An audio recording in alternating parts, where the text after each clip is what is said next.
We've done wide receivers and we've done quarterbacks, so today we go to the running back position, 100 one-star running backs, and we get to see if any one of these guys can hit the highs of maybe a 1,500-yard season, NCAA All-American, maybe even best running back, find themselves on a powerhouse school with the transfer portal, and see what it has to offer for us today. We've had some curious results from the quarterback and wide receiver videos already, and I don't know how running backs is going to go, so we see the first batch of guys that do sign, and it's not going to be as many as in previous videos because I exclude JUCOs, so that means we have 5 running backs in the first class. We're going to go pretty linear with this. I'm going to try to get about 10 a year, but you know, there's going to be years like this where we get 5. But our first running back, Phil Haslam, is actually a impact dev player, so well, that's a great start. I don't think the first running back we have had or the first player in a video like this has been,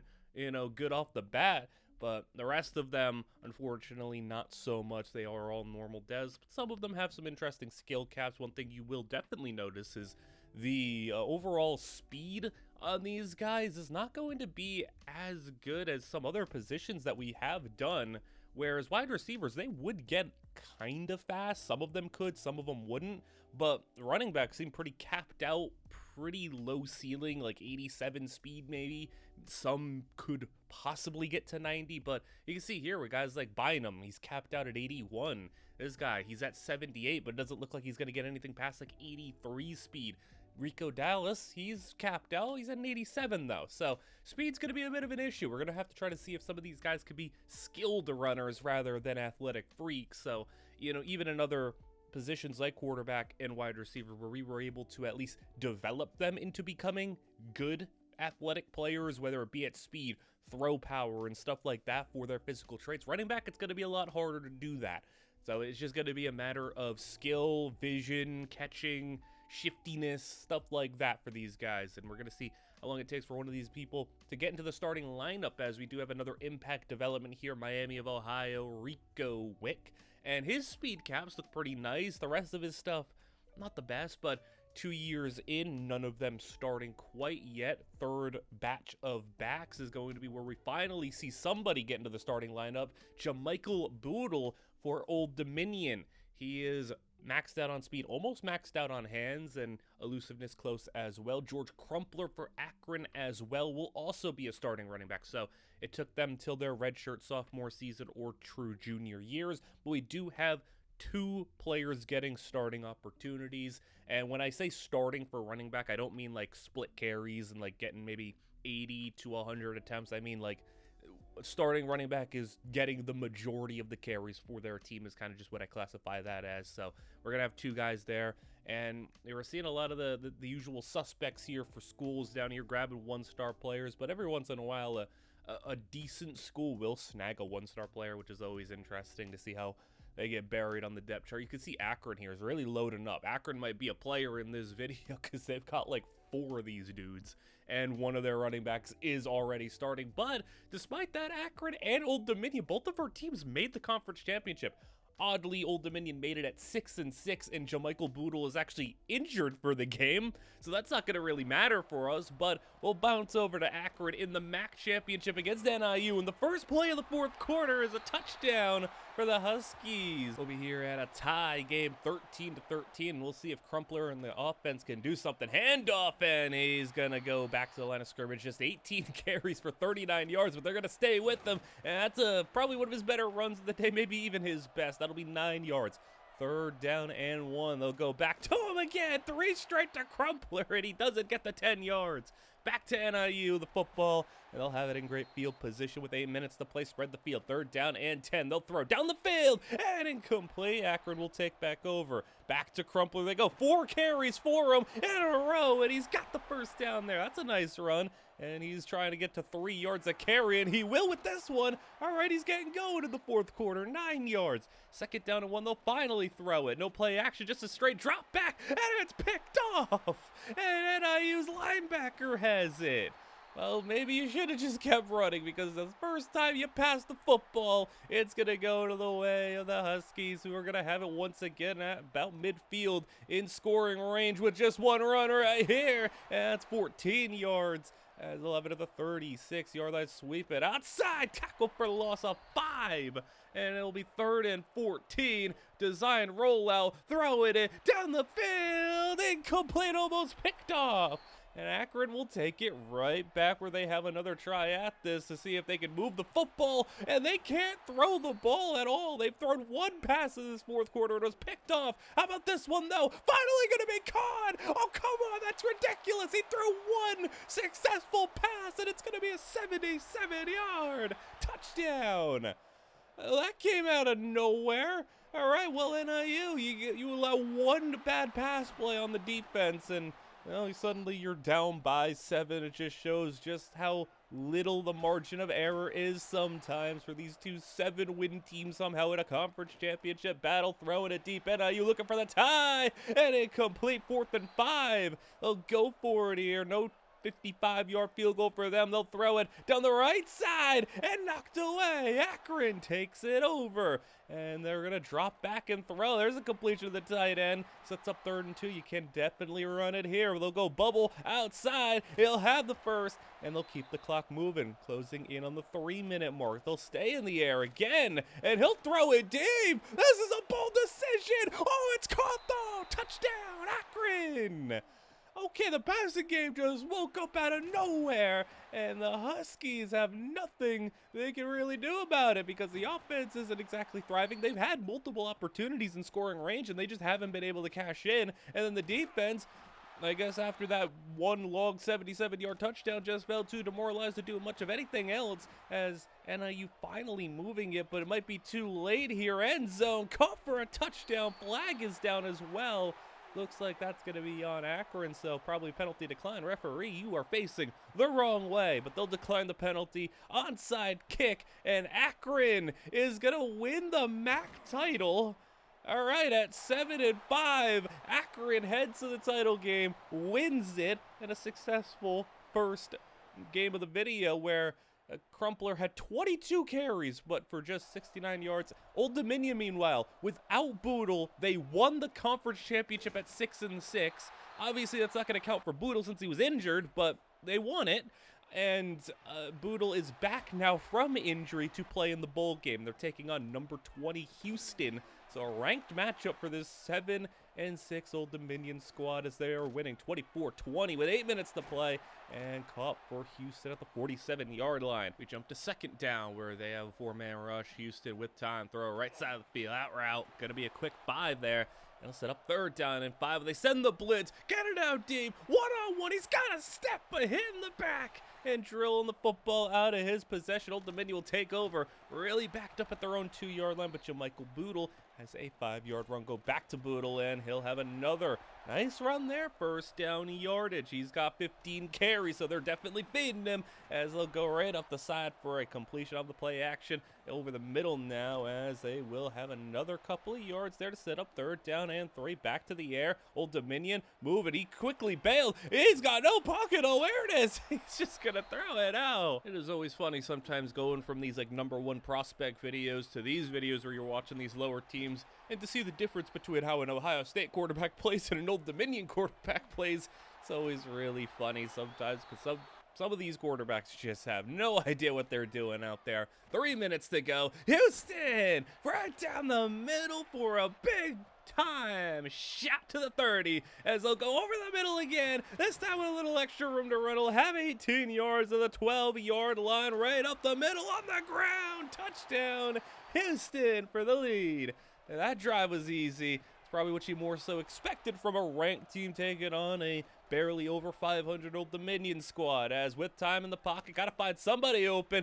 Does eventually get a little bit of space there, and he will complete it. All right, now a handoff. Will that be Boodle? I believe that might be. I don't actually know. Yeah, it is. Okay, number 26 Boodle is going to go back to him again. Boodle on the ground, and they can tie this game up with a minute to play. All right, now you're starting to think like, hey, let's go for the win here. 2 timeouts to go. Just don't make any major mistakes. Boodle, it's going to be on the ground. Okay, he fumbled the football. Is that going to stand? Oh, you've got to be kidding me. Boodle fumbled the game away. All right, well, Michael Boodle, yeah, that's not going to be reviewed. That's not going to be overturned. and Michael Boodle just fumbled the game away. He had 2 fumbles in the game. He had 74 yards and a touchdown, though. He had a couple of carries in his first 2 years, but he averaged 2.9 a carry on 143 attempts. Couldn't do anything in the receiving game either. Oh, wow, that was a rough season for him. We'll see if Crumpler could do a little bit better here. As of right now, his Akron squad down by a decent amount, but we'll give him a little bit of hope here as it's first down and goal. A chance to cut it down, and they will 2-score game with that touchdown. Make it a 31-20 game with 6:20 to play as Georgia State finds a completion into Akron territory. We're kind of, just hovering around this game, waiting for it to break open. If Georgia State puts it in the end zone here, definitely going to be over, but Akron will still have a slight chance in this one if they can get this football back in a 2-score game. Play action, roll out. Georgia State throw to a wide open receiver. That'll be 20 yards on the play. It's going to be first down and goal. We'll eventually jump to 3rd and goal where they've gotten nothing on the first 2 downs, and they get sacked on 3rd down. So they will get it back in a 2-score game with under 4 minutes to play.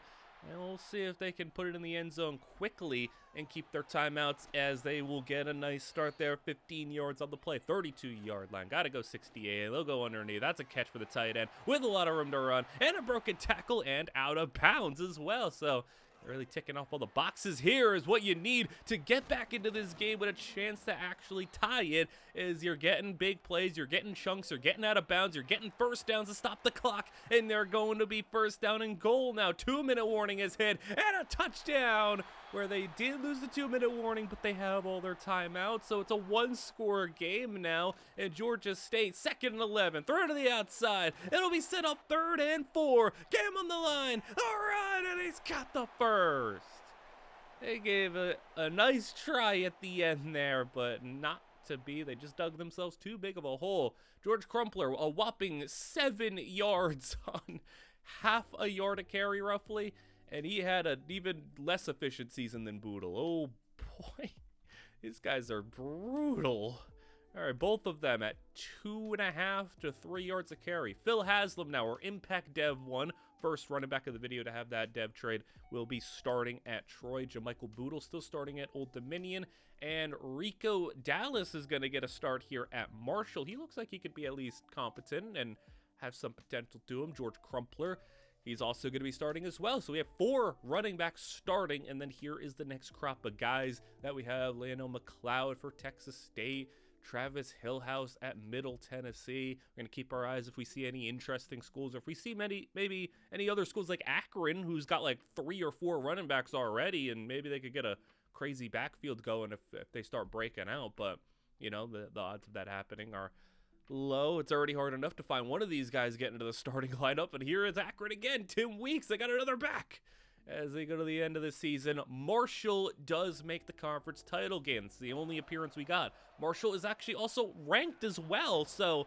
maybe best team of the video so far, where they have a legitimate chance, maybe if everything works out in their favor, to get into the college football playoffs. So you win here, you get your 10th win of the season, you maybe move up in the polls, you can get that 12th seed in the playoffs, and it could be because of and partially due to Rico Dallas, but Southern Miss is going to take a 3-score lead with that touchdown, 28-10. So I don't know how much running we're really going to see from the backs here, as they'll get a first down completion with just 7 minutes to play, as they'll have it 2nd and 4. Curl route, first down. Once again, kind of hovering over this game just to see if they can make it a 2-score game. Everything goes right. We've seen comebacks happen. We've seen crazy ones, and we don't want to have an opportunity kind of let us slip away. It's always insane to see comebacks like this, and as rare as they are, we always will give them the chance at it, as the handoff will go right up the middle, and Dallas down to the 1-yard line. Give it back to him. Let him finish the drive. Break a tackle and a touchdown. Marshall scores 28-17 with 4 minutes to play. 3rd down, they get a 3 and out. All right, so Marshall back at the football in their possession, where they get a first down there.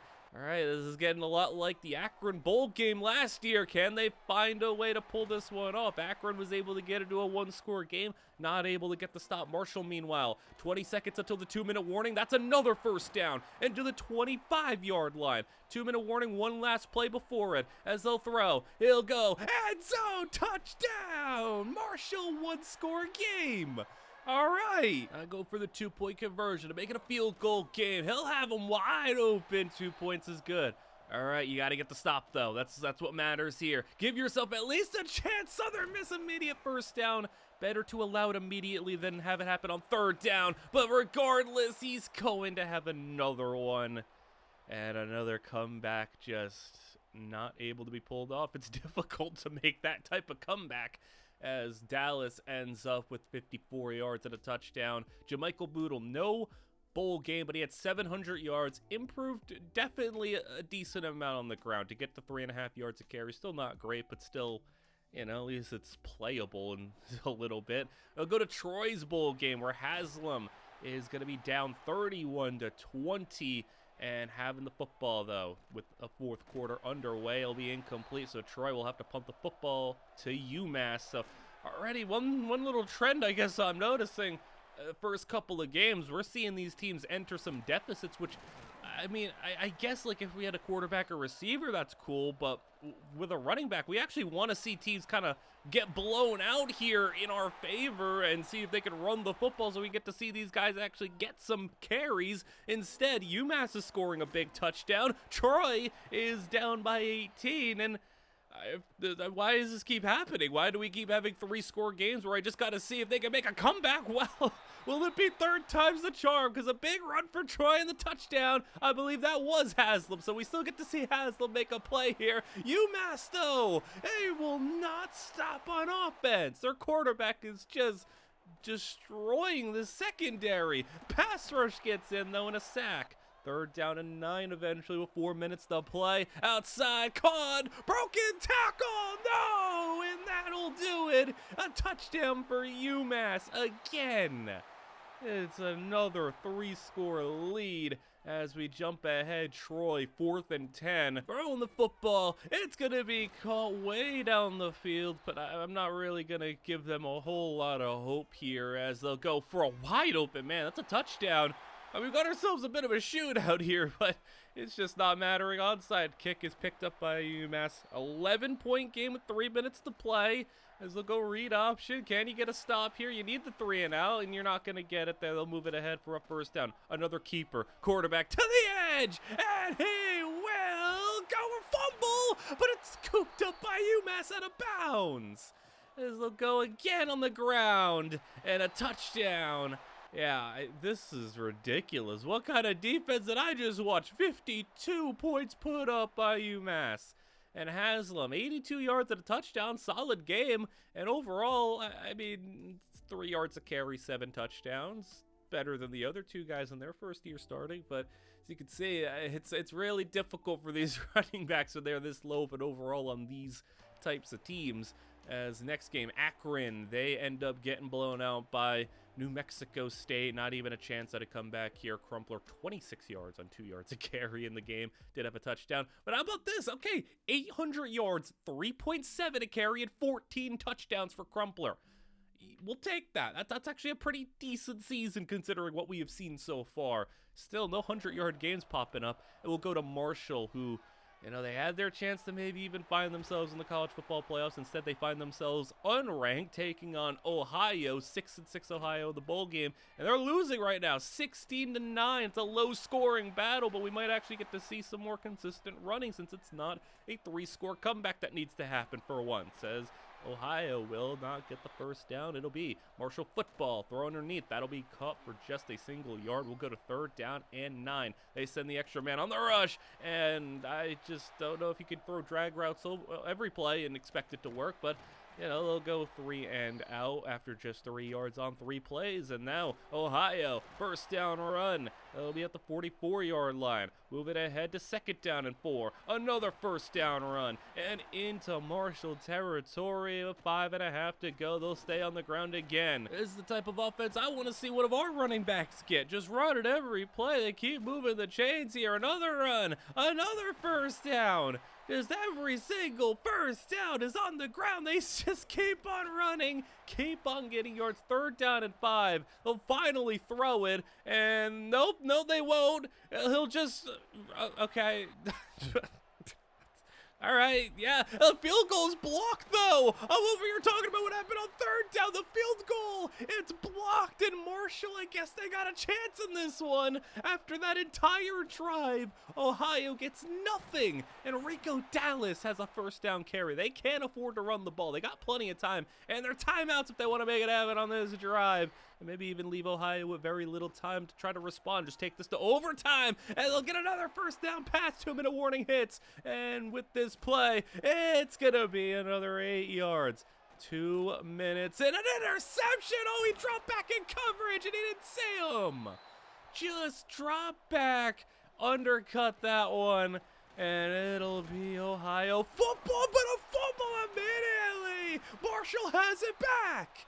And the turnovers just nullify one another. Dallas on the screen. Enrico breaks a tackle, but he's swarmed by 2 other defenders. It'll be 3rd down and 7 with 1:13 to go for the first down in triple coverage, it looked like. And he got it. Dallas punches it in. Touchdown Marshall. We're tied up with 1 minute to go. And we'll be heading to overtime, or will Ohio have something up their sleeves? It's 3rd down and 7. They'll go pump left, throw it, deep left, 1-on-1. That's incomplete. He had it in his hands, and he couldn't bring it in. Now Marshall can win it here, as they'll go into completion for the first down of the 40. And maybe in long distance field goal range now. Dallas on the draw. Dallas, that's definitely got to be enough for field goal range. And a first down, a second effort. Go back to Dallas, who's gonna keep on running, keep on getting this team closer. Field goal is good, and Marshall is going to come out here if they can avoid a 73-yard touchdown and win it, as he does catch the football. Unfortunately, his quarterback didn't have the arm to get it all the way down there. He came about 30 yards shy, but a little scary for a moment. Marshall, though, comes out with a 10th win of the season, and Rico Dallas comes up big at the end there. Touchdown run to give them that tie, and then ran them into field goal range. He had 920 yards and 8 touchdowns. And to, add on his receiving and 1,000 all-purpose yards, he had 2 100-yard games. So, all right, maybe best season up until this point. Phil Haslam, he's looking actually pretty good right now. He's in the 80s. Rico Dallas, meanwhile, not so good. He is going to be the 3rd-string running back now, so that might happen sometimes where the guys lose their job. Spencer Soro is going to be at UL Monroe starting. George Crumpler is now the backup at Akron. I mean, they go and grab a billion 1-star running backs, and now they have none of them starting. So Crumpler and Dallas lose their jobs. I mean, it's not like either one of them was overly, crazy. They were both averaging under 4 yards a carry, but, Crumpler had, 14 touchdowns, so maybe you could have argued that he should have kept his job, I guess. I don't know.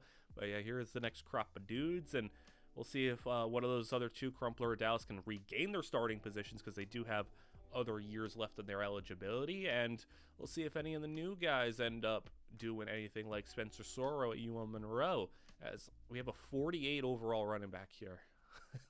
I don't think Lorenzo Stokely for Sam Houston's going to do anything. It is always interesting to see those 1-star busts. You don't get a lot of busts that are 1-stars, but the ones you do get they are bad. You get 46 overall, 47, 48 overall players. It's just ridiculous. And their skill caps are obviously brutal. The development's brutal. We'll go Troy in the conference championship. We have a lot of conference championship stuff here. It's been really interesting so far. So Troy will take on James Madison, and they're up 17-7 right now. I'm just kind of surprised at how much conference championship action we've had. We've had just as much as we've had bowl action. It's kind of saving things right now because the bowl action hasn't been anything too spectacular. Marshall was pretty decent in last year's bowl game, but otherwise we've had Akron getting blown out. We've had down by 18, down by 17 games. But Troy, there you go, Haslam on the carry. Get a 3rd down and 3 as they'll throw Haslam outside on 3rd down on the reception. Can't make a miss. It's 4th and inches and they'll punt. I think you should have went for that one as JMU got the football back, and they'll go 3 and out, but obviously down by 10. Got to go for it here. Just a 3-man rush. JMU got a completion. How did he get that one? Just right over the head of the defense. And they'll keep it going. Throw it in deep. Does he got him? No, knocked away. 3rd and 9 from the 45. 6 minutes to go. He's going deep again. And he's going to have it swatted again. I don't know how I feel about the throw it deep every play strategy. 4th and 9. Intercepted. And Troy with a 10-point lead will take over. So we get to see a little bit more of Haslam get the running game going. He'll have 10 on that play. 2nd down and inches. Go back. No, they go pull it. An RPO. Tight end was wide open. These are the situations that I want to see, because with the lead, you're obviously going to run the ball a decent amount at least. They go spread the field here and got a wide open man. And with room, that cut kind of slowed him down, but he'll be inside the 10. Maybe Haslam, there you go, draw play, and he'll lose a yard. 2nd down and goal. Go play action and sacked. All right, looking like Troy maybe going to have to settle for a field goal here unless he gets something from 3rd and goal. Long way out, got a completion, and he will only get half the yard. So, yeah, they'll settle for 3, and it'll be 20-7. No, he missed the field goal. I need to stop counting them before they go in because, you know, as you know in this game, if you kick a short field goal from a far hash mark, it's probably like a 50-50. James Madison, though, they got another 4th down. They haven't been able to do much aside from throwing it deep, and they're throwing it deep again, and it's incomplete again. Eventually, they'll learn to just not keep throwing it deep and hoping, as they got that one completion down the field, and that was just all they needed to think that they can just keep on doing it. As Troy, another 1st down. This game just about over. They'll punch it in on the speed option, QB keeper, and that will do it. Troy wins it 24-7 in the Sun Belt title game. All right, nice on Haslam to get himself 45 yards. Not a great performance, but I mean, he did what he had to, and they won the game. Spencer Soro, no bowl game, 680 yards, and 3.5 a carry. I guess he'll take that, as he had a couple of decent performances, a 90-yard game. Rico Dallas, yeah, I mean, he lost his starting job. He only had 19 rushing yards. George Crumpler got a little bit more action as a backup, 210 yards, but, you know, they lost their jobs, and doesn't really have much to show for it, especially even if they made a bowl game. I'm not going to hop in hoping Rico Dallas gets his, 7th carry of the season. So, we'll stick with Troy. They make a bowl game at 10-3 and take it on Arizona State, so a little step up in competition for them against a tough Arizona State squad, 8-4, and they are currently down by 2. 3rd down and 5 for Arizona State at the Troy 29. Throw it short of the line, and he fights for the 1st down. They'll keep it moving to the red zone now as they'll run. And he hurdles over a down defender. 3rd and inches, sneak it easy. And another 1st down to the 12. They'll run again. They'll have 3. 3rd down and 7 with 3 receivers left. And end zone, open man, touchdown Arizona State. And they'll go and take a 2-score lead with the extra point. That is good, 23-14. Troy now throws it on the run. That's a completion and a broken tackle. So I don't know how much Haslam we're going to see late in this one. 4 minutes to go. Arizona State took out their time, and they took themselves into a great spot with all that time used and the score to maybe make it so that's just too difficult to overcome. But if Troy keeps on putting together plays like that, maybe you can give yourself enough time to get a stop here, as they are just finding number 82. I think that's their tight end. They are just finding him every play, and he is delivering now on the run. Throw it back across the middle. He had him open, but a tough throw to make. 3rd down and 10. Throw it in. Back corner of the end zone. Incomplete. And all that, they'll have to take a field goal. It will still be a 1-score game, but you would have loved to get the touchdown there with the way you were moving it. Regardless, though, 2:40 to play, so you have 4 clock stoppages, and you'll have a 3rd down and 6. And the sack is going to be what ends the drive for Arizona State. 3 and out. Troy will keep a timeout, use the 2-minute warning as the 3rd timeout, and they'll have it with a big completion there to the 39. And actually, this could happen. Here's go Haslam on the screen. He'll have 59 seconds. 3rd down and 6 as they'll throw for a wide open man. It's 82 again. Inside the 10. 50 seconds to play. 1st and goal. And zone touchdown. Guess who? Number 82. Who is this guy? Dukes is his name? This dude's ridiculous. What is this 4th quarter statistics? As Arizona State now losing by 1 with 40 seconds to play. They'll throw left side, incomplete. 3rd down and 10. They gotta go like, I don't know, 50 yards maybe, something like that. It's incomplete. 4th and 10, and the game on the line. Will it be? It's game over. Troy can win this with just 1 first down. Haslam, oh, he'll take it all the way. Touchdown. Troy. Haslam could have went down. It actually kind of hurts them in a way because Arizona State does get like a Hail Mary and a 2-point conversion if they get it, but that's not going to happen. Haslam runs it up a little bit to win by 8. And a huge win for Troy. Conference championship and a bowl victory over a quality school.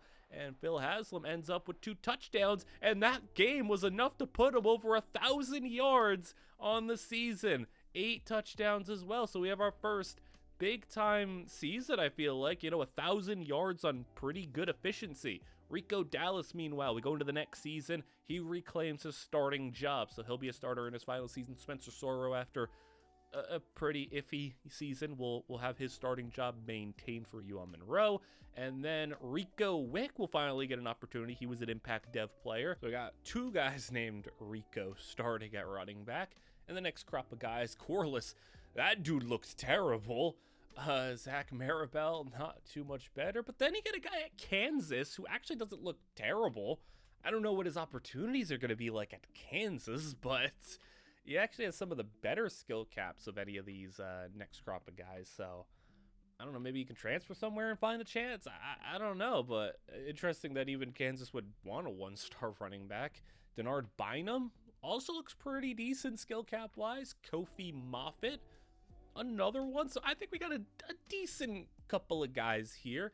We have some really bad ones, but I think at least like 3 of those guys have a chance. And we go to the conference championship weekend where we see nobody really going to be a factor here, which is, I mean, based on what we've seen so far, we've had conference championship opponents left and right with our guys, but we'll go straight to bowl season here. Rico Wick is taking on Syracuse. They are 8-4. Meanwhile, Syracuse 7-5.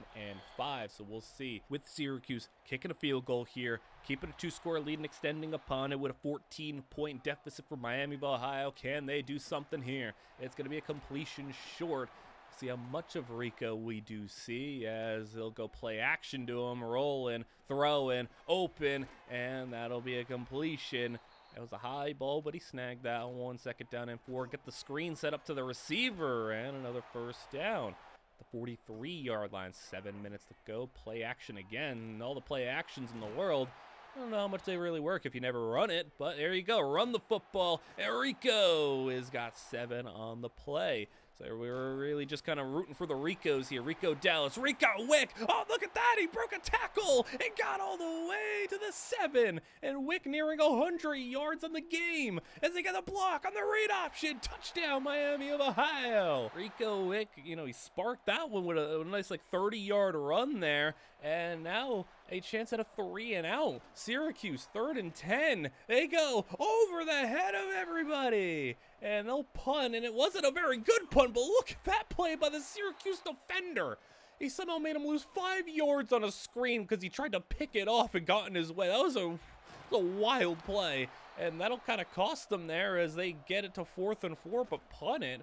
So, I mean, no harm done, but Syracuse immediately throw a pick, and that'll be at the 12-yard line. 3.5 to go, and Miami of Ohio can tie it. End zone shot incomplete, 3rd and 10. You don't want to let this opportunity pass you by as they'll go to the end zone. No, he's down at the 1, but he's caught it. And now for the tie, right option. Loses 3, should have just handed that one. Give it to Rico. This time, Rico, touchdown. Rico Wick ties the game up. And he's played a big part in this one as it's 20-20, and Syracuse might be choking this one away with 2 minutes to go. Will be another 3 and out. No, this time he's got it. Broken tackle and all the way to the 44-yard line. Now over the middle and another first down. It's Syracuse.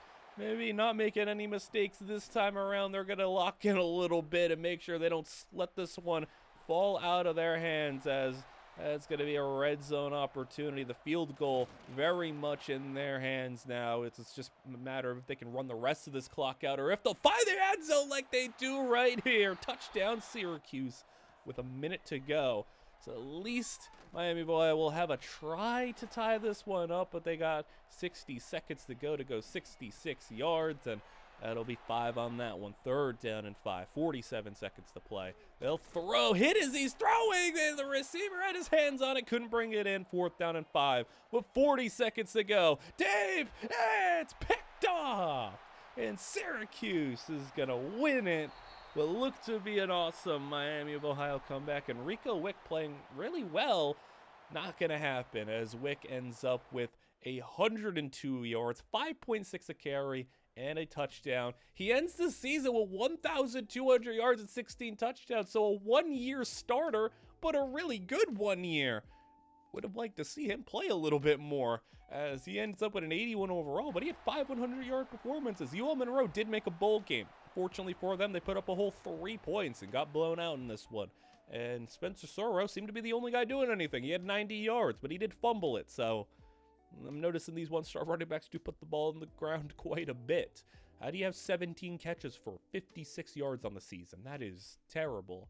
That is terrible. All right, well, let's go from one Rico to the other Rico. This is an unfortunate situation for Marshall, who they're up 27-10 right now, but you can see they went 10-2 and were 15th in the country, but they didn't make the conference championship. And if they would have made the conference championship and won it, it's very likely that they're in the playoffs. So that's a really unfortunate situation to go 10-2, not make a Sun Belt championship at 10-2, 15th in the country. So you miss out on the playoffs once again, just like they did in Rico Dallas's first year as a starter. But 4th down and goal for Buffalo. It's going to be a touchdown. So Buffalo now down just by 10. But we should be getting to see some of Rico Dallas getting to play. I'm saying the name Rico more than I've ever said in any video before. We got too many Ricos going on here. But both of them are graduating after this game. So we'll be fine in that end as they go play action. 2nd down and 3. That's going to be caught for a first down as they go man in motion with 6 to go. Here's Dallas.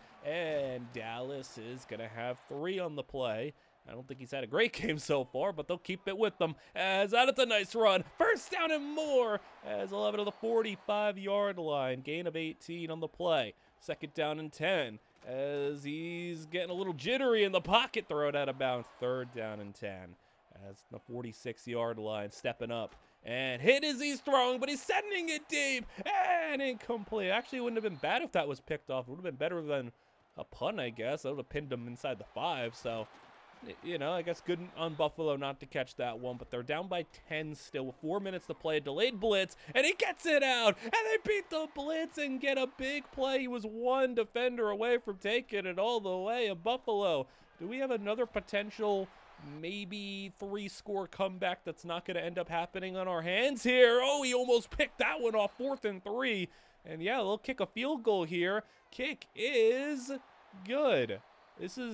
It's weird how many times we've had a 3-score game turn to a 1-score game, and every single time it's not gone the way of the team making the comeback. And will that trend continue in the video? 3rd down and 2. They'll go Rico, and Dallas got the first down.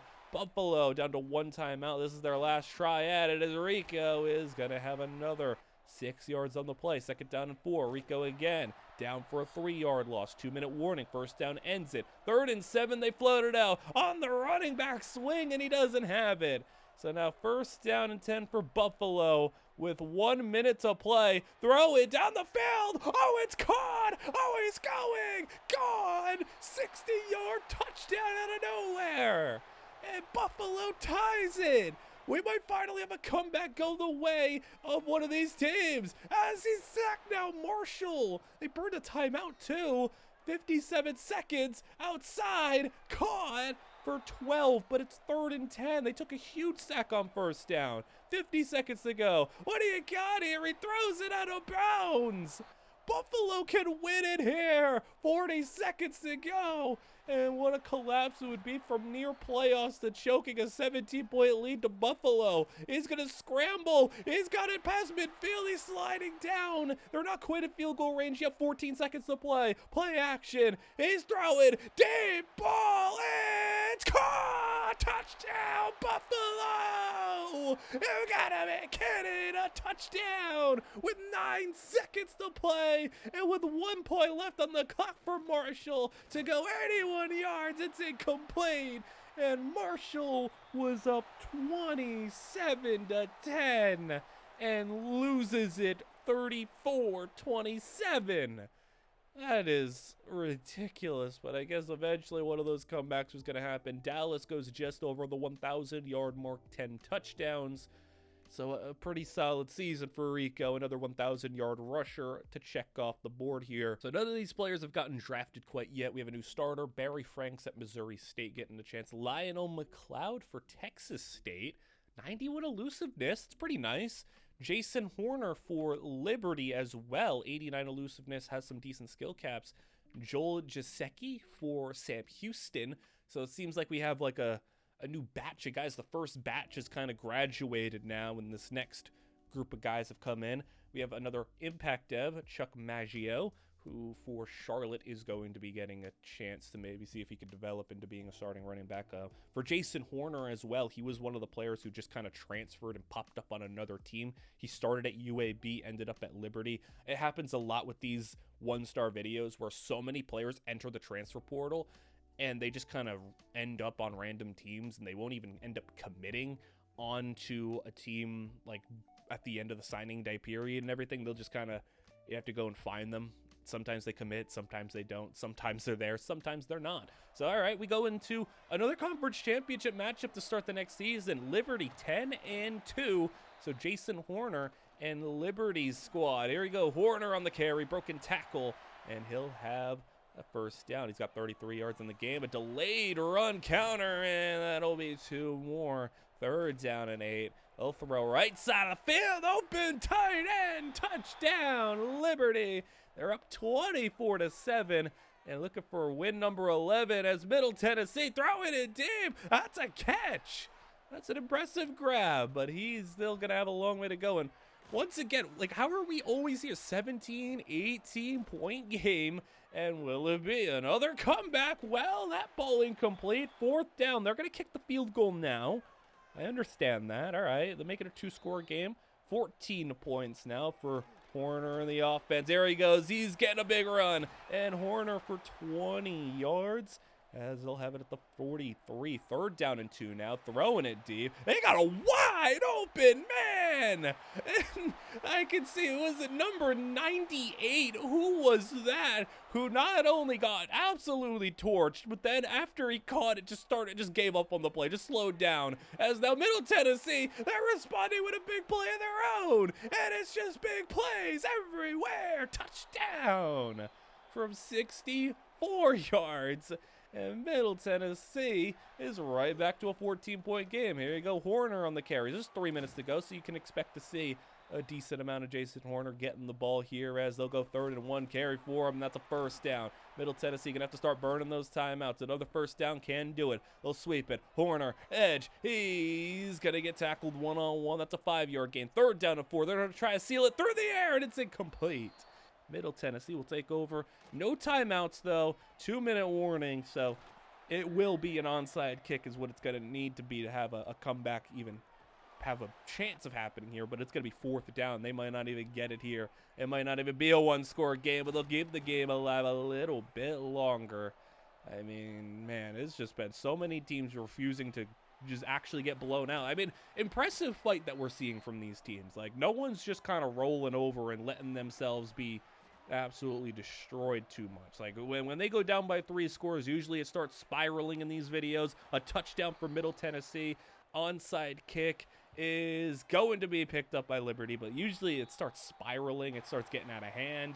Not so much in this video. They're holding strong, and they're even, you know, in one instance for Buffalo, making the comeback. But Liberty takes home the conference title. Horner goes for 81 yards and a touchdown. And Barry Franks, Missouri State does not make a bowl game, but Barry Franks goes just over 1,004 rushing yards on the season. And he had 3 100-yard performances. So, I mean, a nice productive season for him. Joel Jasecki, 720 yards. Sam Houston also did not make a bowl game. So we got 2 players to key in on for the bowl season. We'll stick with Jason Horner and see if he can get his 12th win on the season. Liberty taking on 7-5 Louisiana. It's 21-14 on the first play of the quarter. Louisiana picks them off and takes it back to close to midfield. So down by 7, Louisiana can put themselves in a spot to tie this game up, and they'll find their tight end coming across the field, and he'll have 16 on the play. Quarterback's had a rough day for Louisiana, though. 0 touchdowns, 2 picks, and the tight end just bowls over a defender. That cornerback's going to think twice before ever trying to run headfirst into a tight end. They'll swing it outside from the 14. They'll have it close to the first down marker at the 4. 2nd and inches, read option, and we got a 1st and goal at the 2-yard line for the tie. Louisiana gets the block and in for the end zone. It's a touchdown to make it 21-21 as they go play action to Horner, and he's sacked. Liberty's drive started disastrously from their own 18. 2nd and 17. Horner gets the carry. Horner, oh, we got by a defender, and he's gonna outrun everybody. Can it go? Horner, touchdown, 82 yards. Going to the house, and Jason Horner gives Liberty a touchdown lead right back. And that is going to be a hard run to top for any of these one-star backs. 82 yards is as impressive as it gets, as Louisiana is going to lose yards on that one. 2nd down, turns to 3rd and 7. They'll go deep. He's got him open. Oh, he got burned. Touchdown, 73 yards. Louisiana ties it right back up, and we might have ourselves a little 4th quarter shootout as Horner on the carry runs through a defender, and he'll have 4 on the play. He's up to a massive game on a play action 3rd and 1. He gets rid of the football out of bounds, though, and Liberty will have to punt. Louisiana takes back over screenplay as they've been firing off on offense this quarter. 2 touchdowns for their quarterback, over 150 total yards in this quarter, adding on to it as they'll go with the play fake, and a receiver getting open. It's the tight end again, and he's down at the 2 as they'll go. Keeper for the quarterback finds his way into the end zone. Louisiana's got 3 touchdowns this quarter, and Liberty's got to figure out how they could score once again. They may not get an 82-yard run. They got to do it the hard way. They got to go actually drive down the field. Midfield, though, already, as they'll go pump fake. And he will throw down the field. No, picked off. Overthrew his receiver. Louisiana's defender just fell on top of that one. And they'll have it with the ball back and the lead.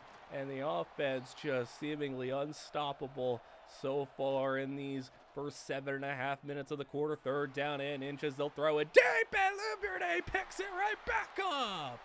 So Liberty will have a chance to go and tie it up with 2.5 to go as they'll go to the flats, and the tight end will have it for a gain of 10 plus on the play. 3rd down and 3. We jump ahead as they'll go with the crossing play, and that's another 1st down.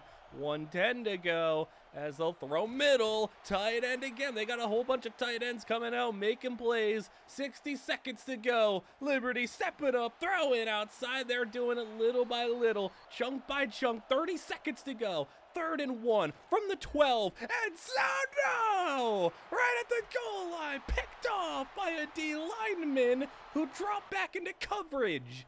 They just weren't expecting that. They were expecting one-on-one. I don't think they thought the edge rusher would drop back in a zone like that and just sit on that route. Jason Horner, though, goes for 146 and 2 touchdowns and has a 1,200-yard season with 12 scores.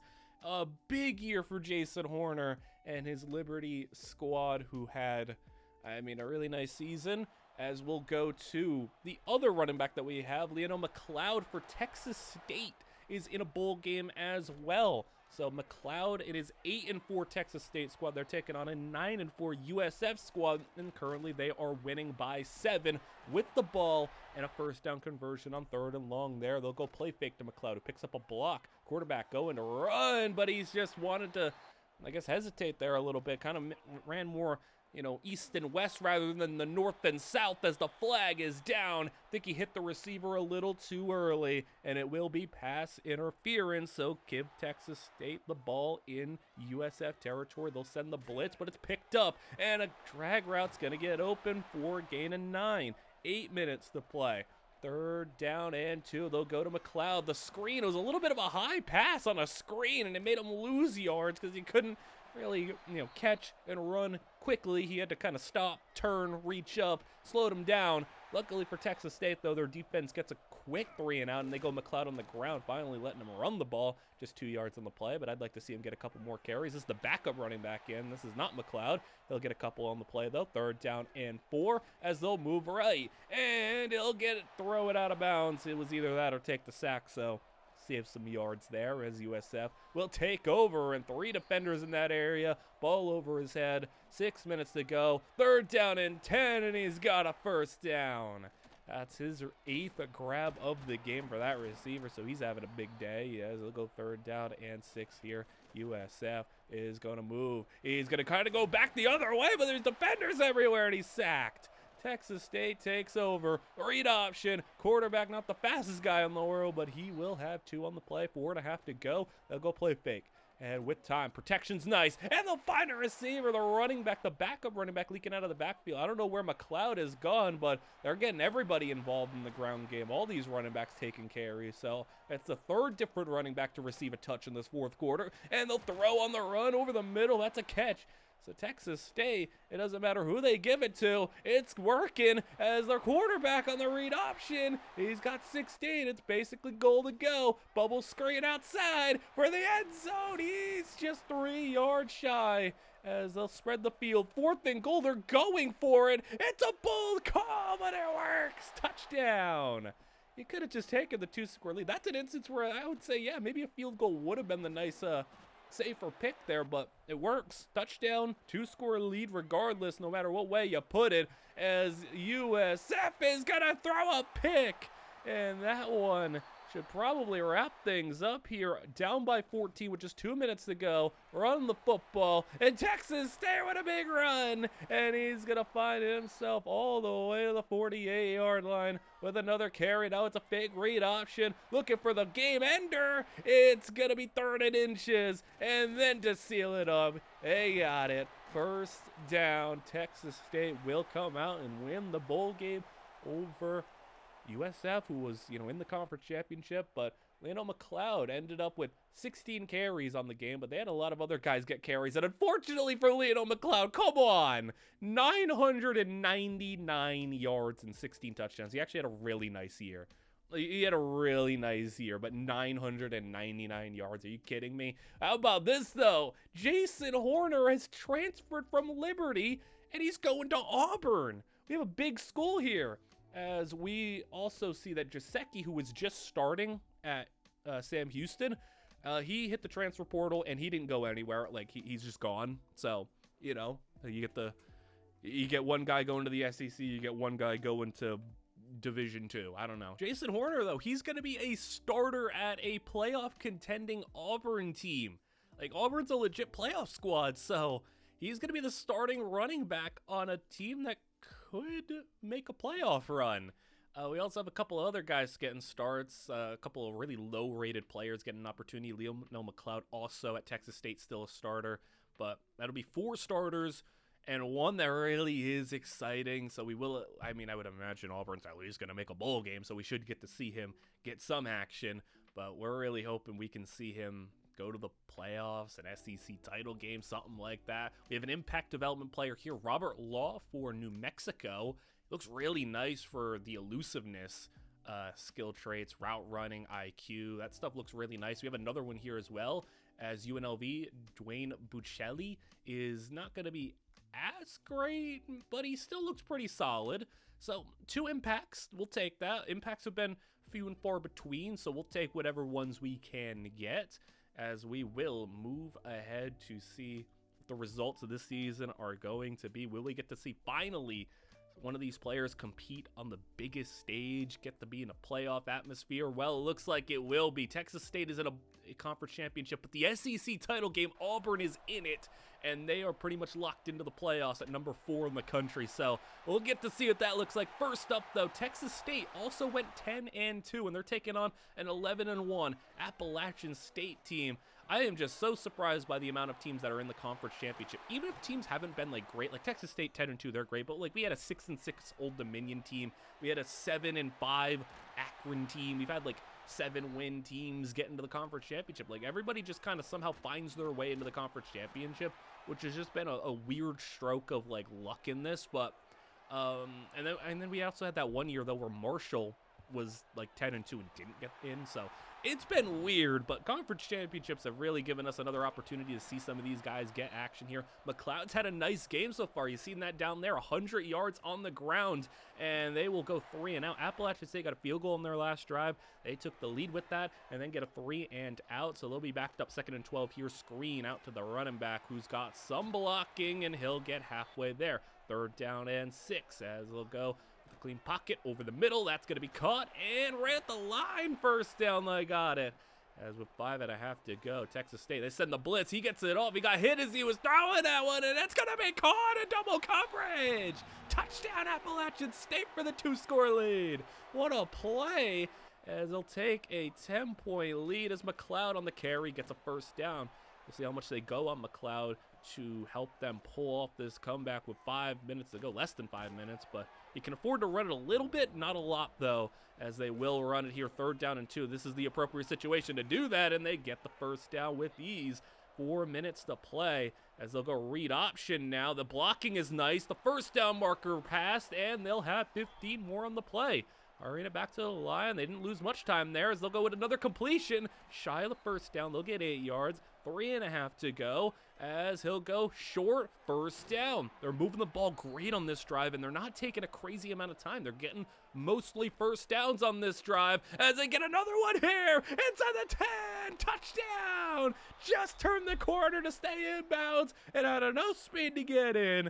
And we're down to a 3-point game. Appalachian State, 1 timeout burn for Texas State as they'll go 3rd and 7. Deep ball! Caught! No! And he broke the tackles too, but Texas State still not done yet. 1 more 1st down for App State will end it. Texas State will get a stop there. 3rd and 4 now with the game on the line. Appalachian State, Dave Medal incomplete, and they'll save time as well. So Texas State managed to salvage 2 minutes out of that whole situation.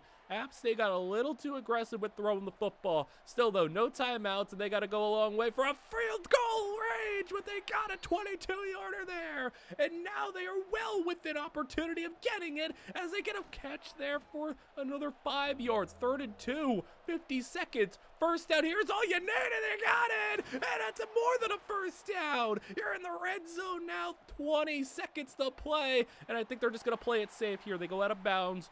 25 seconds, they eventually get it down and kick the field goal to head to overtime. Kick is good. There's a flag down, though, and the rare roughing the kicker for some reason. It was weird because I always turn that penalty off, so I don't know how that happened, but they'll just decline it anyway. No harm done. They just take the field goal. We're into overtime. 31. Texas State with the football first, and they go 20 yards just about on that one. 1st and goal. They'll go QB draw right up the middle down to the 1-yard line, and 1 yard out. They'll go McLeod in. Touchdown Texas State with a hot start as App State now takes over, and they'll go with a nice completion as well. 1st and goal for them. pretty quickly as they'll find the end zone. Touchdown, App State, and the Mountaineers. It's 38-38. They'll have it in second overtime. First play, and they go all the way. Touchdown, 25 yards on the first play, and the 2-point conversion as the Mountaineers look at it. It's broken up. Texas State can win it with a touchdown to 2. Their first play of the second overtime. Will it be? Almost. 22 yards. First and goal for the tie. Got it. And now for the win. For the 2-point conversion and to take this one home. 44-44. Quick throw. Caught. Too good. Texas State knocks off Appalachian State and wins it 46-44 in a double overtime thriller. McLeod goes for 127 and a touchdown. Meanwhile, we will go to the big matchup, biggest of the video so far. Number 4 Auburn, number 2 LSU, both at 11-1. Both of them are punching their ticket to the playoffs. It's just a matter of who's getting the first round bye here, as Auburn can Horner and this team get all the way to a national title appearance, as they will have LSU down by 2. But they're in the red zone right now and in position to take the lead. Will it be a field goal? Will it be a touchdown? Well, they are at the first down marker, not quite 3rd and inches to sneak in, and they have it. First and goal at the 6. Throwing as he's going to have a lot of time. Eventually find the man right in front of him for a touchdown, and LSU takes the lead. As we go to Auburn's possession now, Horner in the backfield as they go trying. That was a telegraphed run. They were all over that one. 3rd down and long. Auburn throwing it down the field. Incomplete. And it'll be 4th down and a 3-and-out punt, where LSU also has great field position. LSU going to try to spin off a defender, and he does, and he'll get 4 yards to start their drive. 2nd down and 6. They'll go QB draw, and he'll slide for 4 more. 3rd down and 2. They'll run it. They got the first down, and a lot more right through the middle, and he's just too fast. Touchdown, Tigers. A burst of speed, and they just could not catch him. LSU suddenly up by 12. As now Auburn, they finally got a first down in this 4th quarter, but they got to get moving, and they got to get moving fast. They'll go play action. Horner picks up the block the best he can, but not doing much against that D lineman. I don't know what you really expected there, to have him going up there against that top edge rusher, and now Auburn's quarterback picked off. And it's looking like a brutal 4th quarter in the SEC title game. The running back is just speeding through the defense. And they're in the red zone once again. Touchdown probably would seal this one if I had to guess. 3 minutes, 2nd and 14 with time. Throwing it for the end zone. Touchdown, LSU again.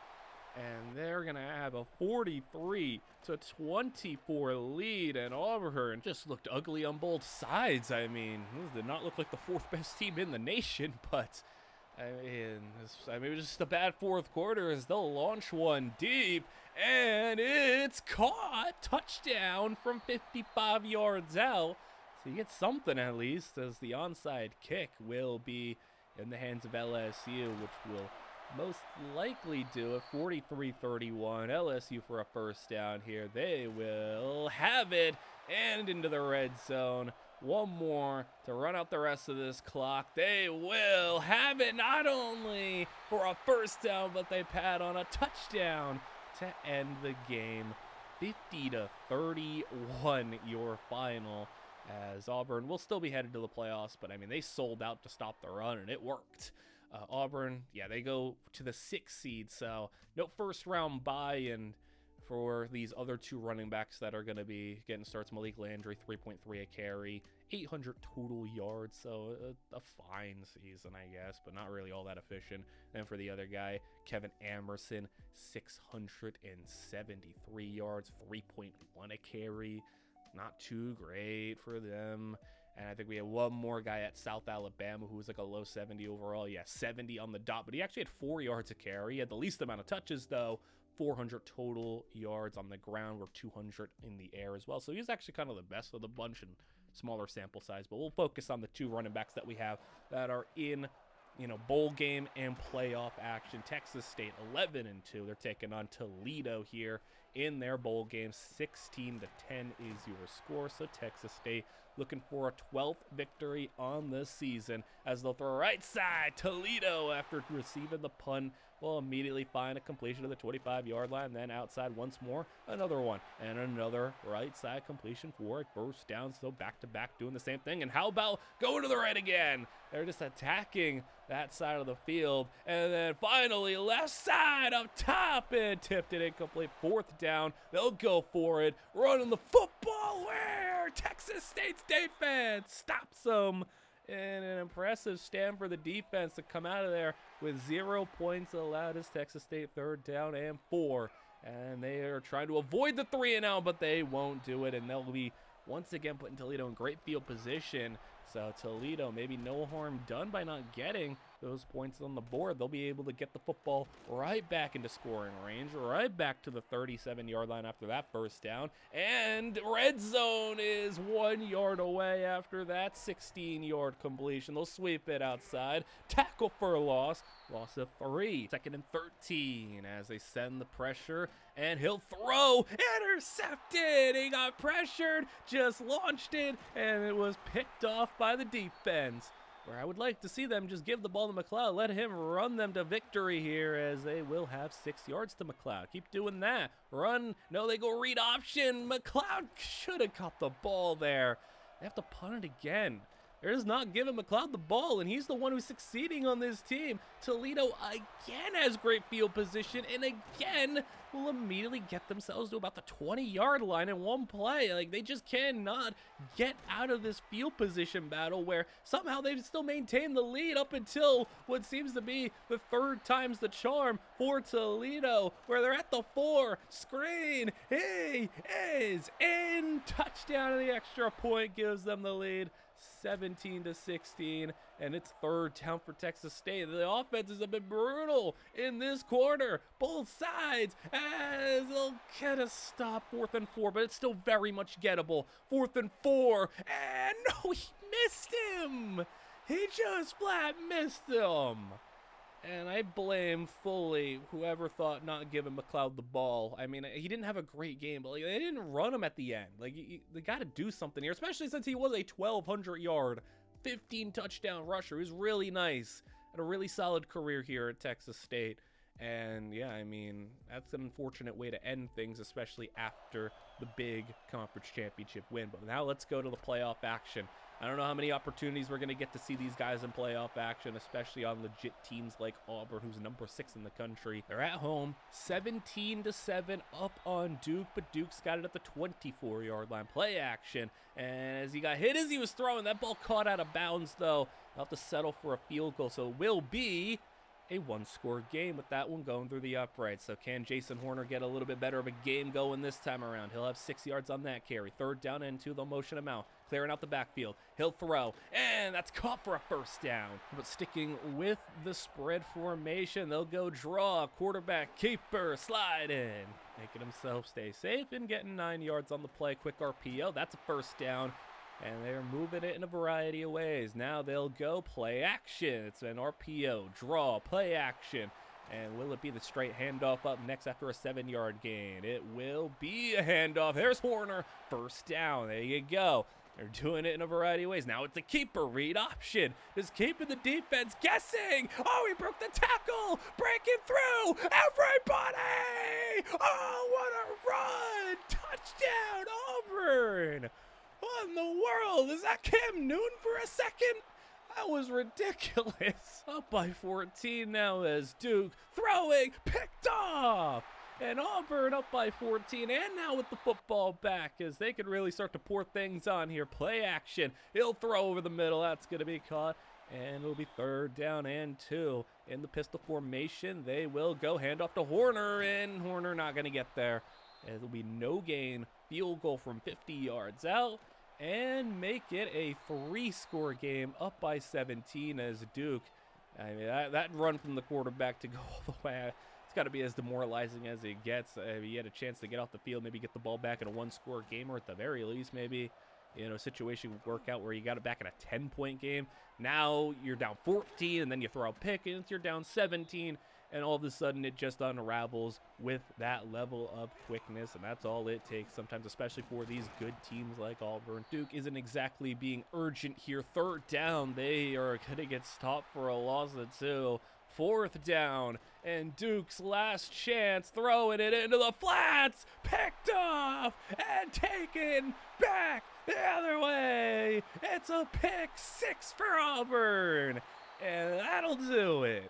A dominant quarter, 34-10, and Dukes goes home, and Jason Horner has a 92-yard game. Now we take on 13-0, number 3 ranked Nebraska, 19-13 your score, as they will have the football. Auburn on defense gets the stop, and now Auburn, Jason Horner, you can definitely get the run game going like they did last game. Quarterback keeper on the edge, there he goes again, and not going to break every tackle, but he'll still have a first down run. He'll drop the throw, blitz send in, gets it out, and that quick route is going to get him another first down. Now drop back, throw, Horner into block, and he just was sitting on that one, right in the linebacker, and it's picked off.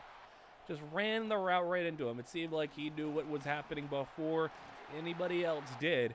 And now Nebraska at the 31, they beat the blitz, and they got a first down. They're in the red zone, and a 2-score lead is very much certain to be taken if they don't turn it over here, as they are going to have 9 more 3rd and inches. That's a sneak for a first down. Nebraska looking for the 2-touchdown lead. They got it. Touchdown, and a 2-point conversion for the full 14-point game is going to be incomplete. So at least Auburn will have that, but it's still a 2-touchdown game. They need to get it going quickly, as they got just about 3 minutes to play. 3rd down and 4, as they'll throw it deep. Here's your chance. He's got a step, and it's incomplete. He had a step, but not to be. 4th down and 4. They'll scramble. They'll have the first down. But man, I think that deep shot was really the chance you had. But you still, I guess if you could score in the next 30, 40 seconds, or keep your timeouts, do whatever you can, get out of bounds like that, you keep it going at midfield. Throw to the outside. That ball was high, and it, I guess, worked out in a weird way to make the defender miss, as they get 9 on the play. 3rd and 1. That ball caught, and breaking tackles. Oh, he's gonna go. Touchdown. All right, we got a game here. Now Nebraska needs to get some first downs. Here's 2nd and 7. He's close, not quite. 3rd and 1. Game on the line, and he's got it. First down at the 2-minute warning, as Nebraska, I mean, it's very close to being over. Auburn can get it back with like a couple of plays left, but Nebraska for the game, it'll be 3rd and 5, and they will end it there. First down. Auburn doesn't get another chance at it. They go out in the 2nd round of the playoffs, 25-20. Horner ends up with a solid game, 91 yards and a touchdown on 5.3 carry. Season as a whole, I mean, how about taking a step up to SEC competition and running for 1,400 yards and having a tremendous year where he almost ran for 200 on Vanderbilt. He had 100 yards against Alabama, too. Horner now up to an 86 overall. He's an 89 with coach boosts and everything. So, I mean, this is a fringe NFL player. If he can get a little bit more in-season development, like, he might be an NFL caliber player, especially if he can go and run for another 1,000+ yards like he's already done the last 2 seasons. But we have a number of low-rated starters, like a lot of really low-rated 70-something overall starters. Then we have Kofi Moffitt, who's 77 overall. And then the next group of incoming freshmen, I mean, it's been, the further we go along, the lower the threshold it is for some of these really bad teams to get some of these guys on the field. Like, for a lot of these 70 overalls, like the first couple of batches, there was only like maybe 2 guys that were that overall that ever got to start. And now we got like 4 or 5 in one season that are starting at like a 71 overall. Like, I do think that this game needs to get a little bit better with like the discrepancy between talent going to like bad teams. The bottom 20 teams in sim in this game are like 55 overall butt teams who are like zero. They actually go down to like 0-star prestige. Like, they are horrible. And we'll have a conference championship appearance, though, for the Mountain West one. It is Nevada getting smacked by San Diego State 34-6. But we will have SEC title action once again. Kevin Amerson, who was a 79 overall, only has 21 yards, but SEC title game. How about Auburn back in the SEC title game once again and taking on Georgia 24-16? They're 11-1, fourth in the country, just like they were last year, so not much has changed really. They had a disastrous fourth quarter last year. Let's make sure that they have a much better one this time around. Once again, they have 24 points on the board, a lot of similarities from last year. Last year was 24-22. This year, 24-16. Georgia with the football, driving, and they're at the 24-yard line as they will sneak it. It was a yard out, and they got the first down. They're in the red zone now. Option. They pitch it out, and they lose 4 on the play. 3rd and long.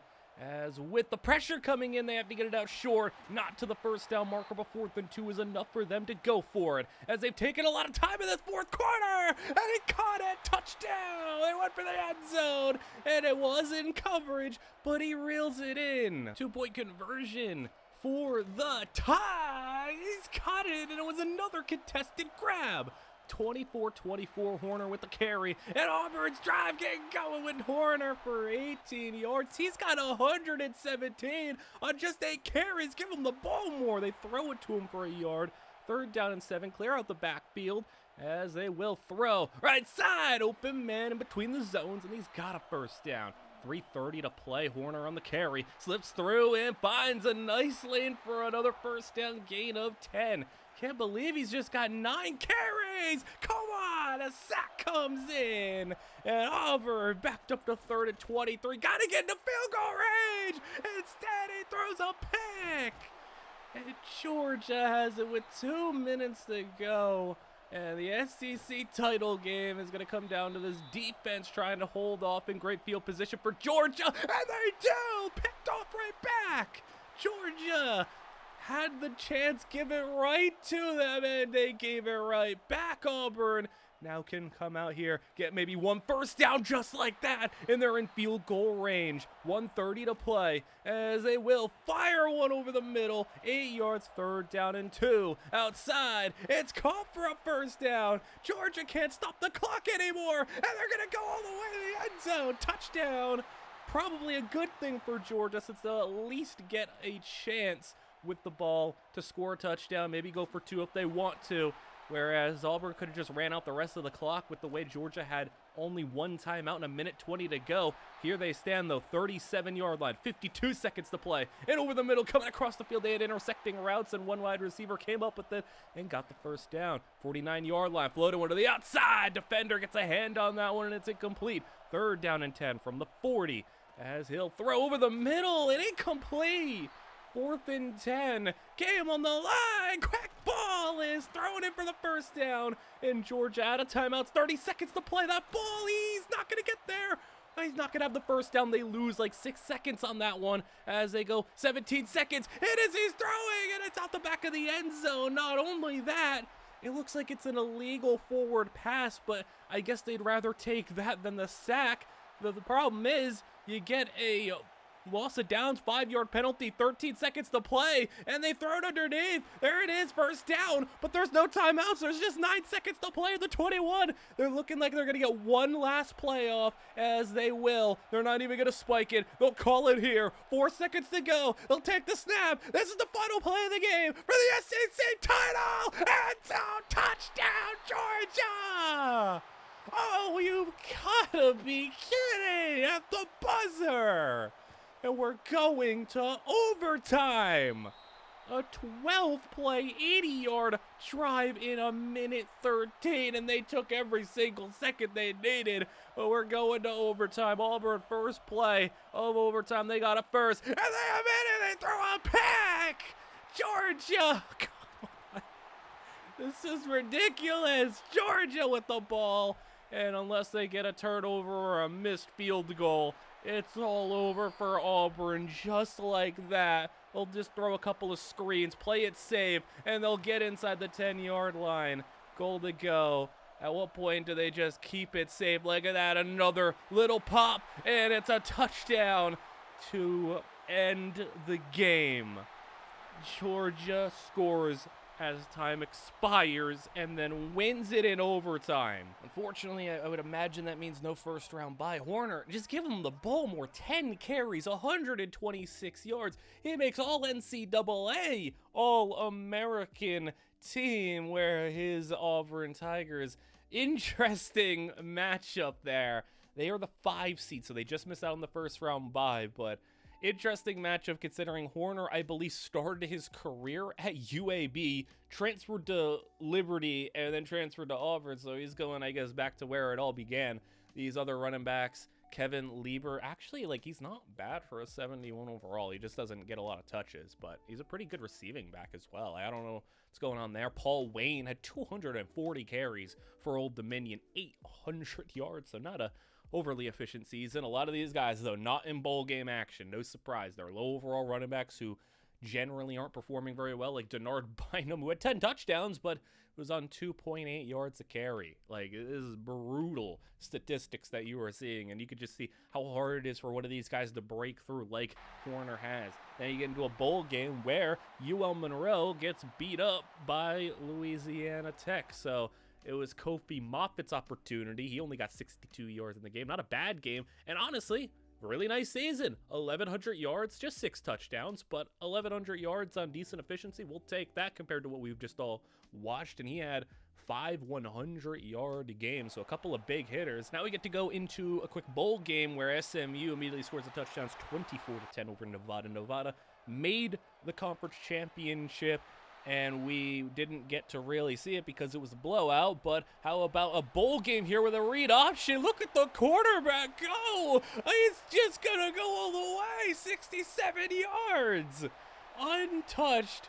And you don't see quarterbacks getting that long of a run too often in these videos, so we'll take them. We'll appreciate them when we can, especially since that dude definitely didn't have like 95 speed. He looked like he was more in the 80s for speed, so an impressive run still. The blocking was well done, but SMU still with the 7-point lead here as they will scramble. He's got to the 30, to the 20, and slides into the red zone of the 19-yard line. 6.5 to go. Play action. SMU got the completion, got the end zone.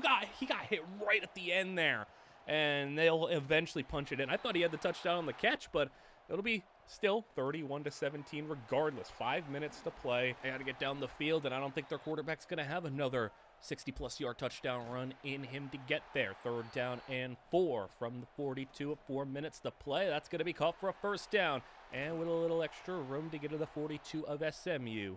They'll go with a 4-man rush, throw to the outside on a hitch route. That's going to be caught for 4 on the play.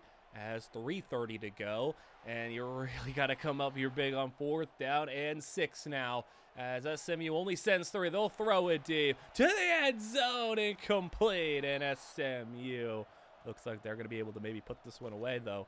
It's a 3rd down and 13, and instead of a 3-and-out, you actually get a pick, and that will be a Nevada football right back. So you just open the door wide open for them to maybe be able to pull this one off. They did use a timeout on that drive, but still, you have the 2-minute warning, especially if you could score beforehand, which it's looking like that's not going to happen. Yeah, that's the 2-minute warning. Goal to go. They'll go 3rd down and goal from the 2. And they'll go end zone, almost picked, should have been picked. 4th and goal, we'll run it. He spins off a tackler, but can't get up another one. And SMU takes over. Nevada will get the 3-and-out, but now down to just 50 seconds and no timeouts.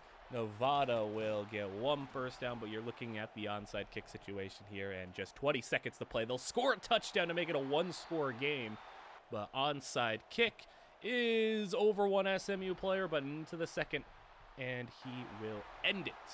So SMU does hang on for a 31-24 win. Emerson had just 16 yards on 9 carries. Not a great game. He had 900 yards as a whole, 13 touchdowns. That game actually, I guess, put him below 4 yards a carry. So, I mean, he was having an okay season, but, like, let's get into the action that we're really here to see. How about playoffs? UAB, Auburn. It's 35-14. I think you would expect UAB to not really have that much competition here over a team like Auburn, where they were just one play away from winning the SEC title, being, maybe even number 1, number 2 ranked team in the country.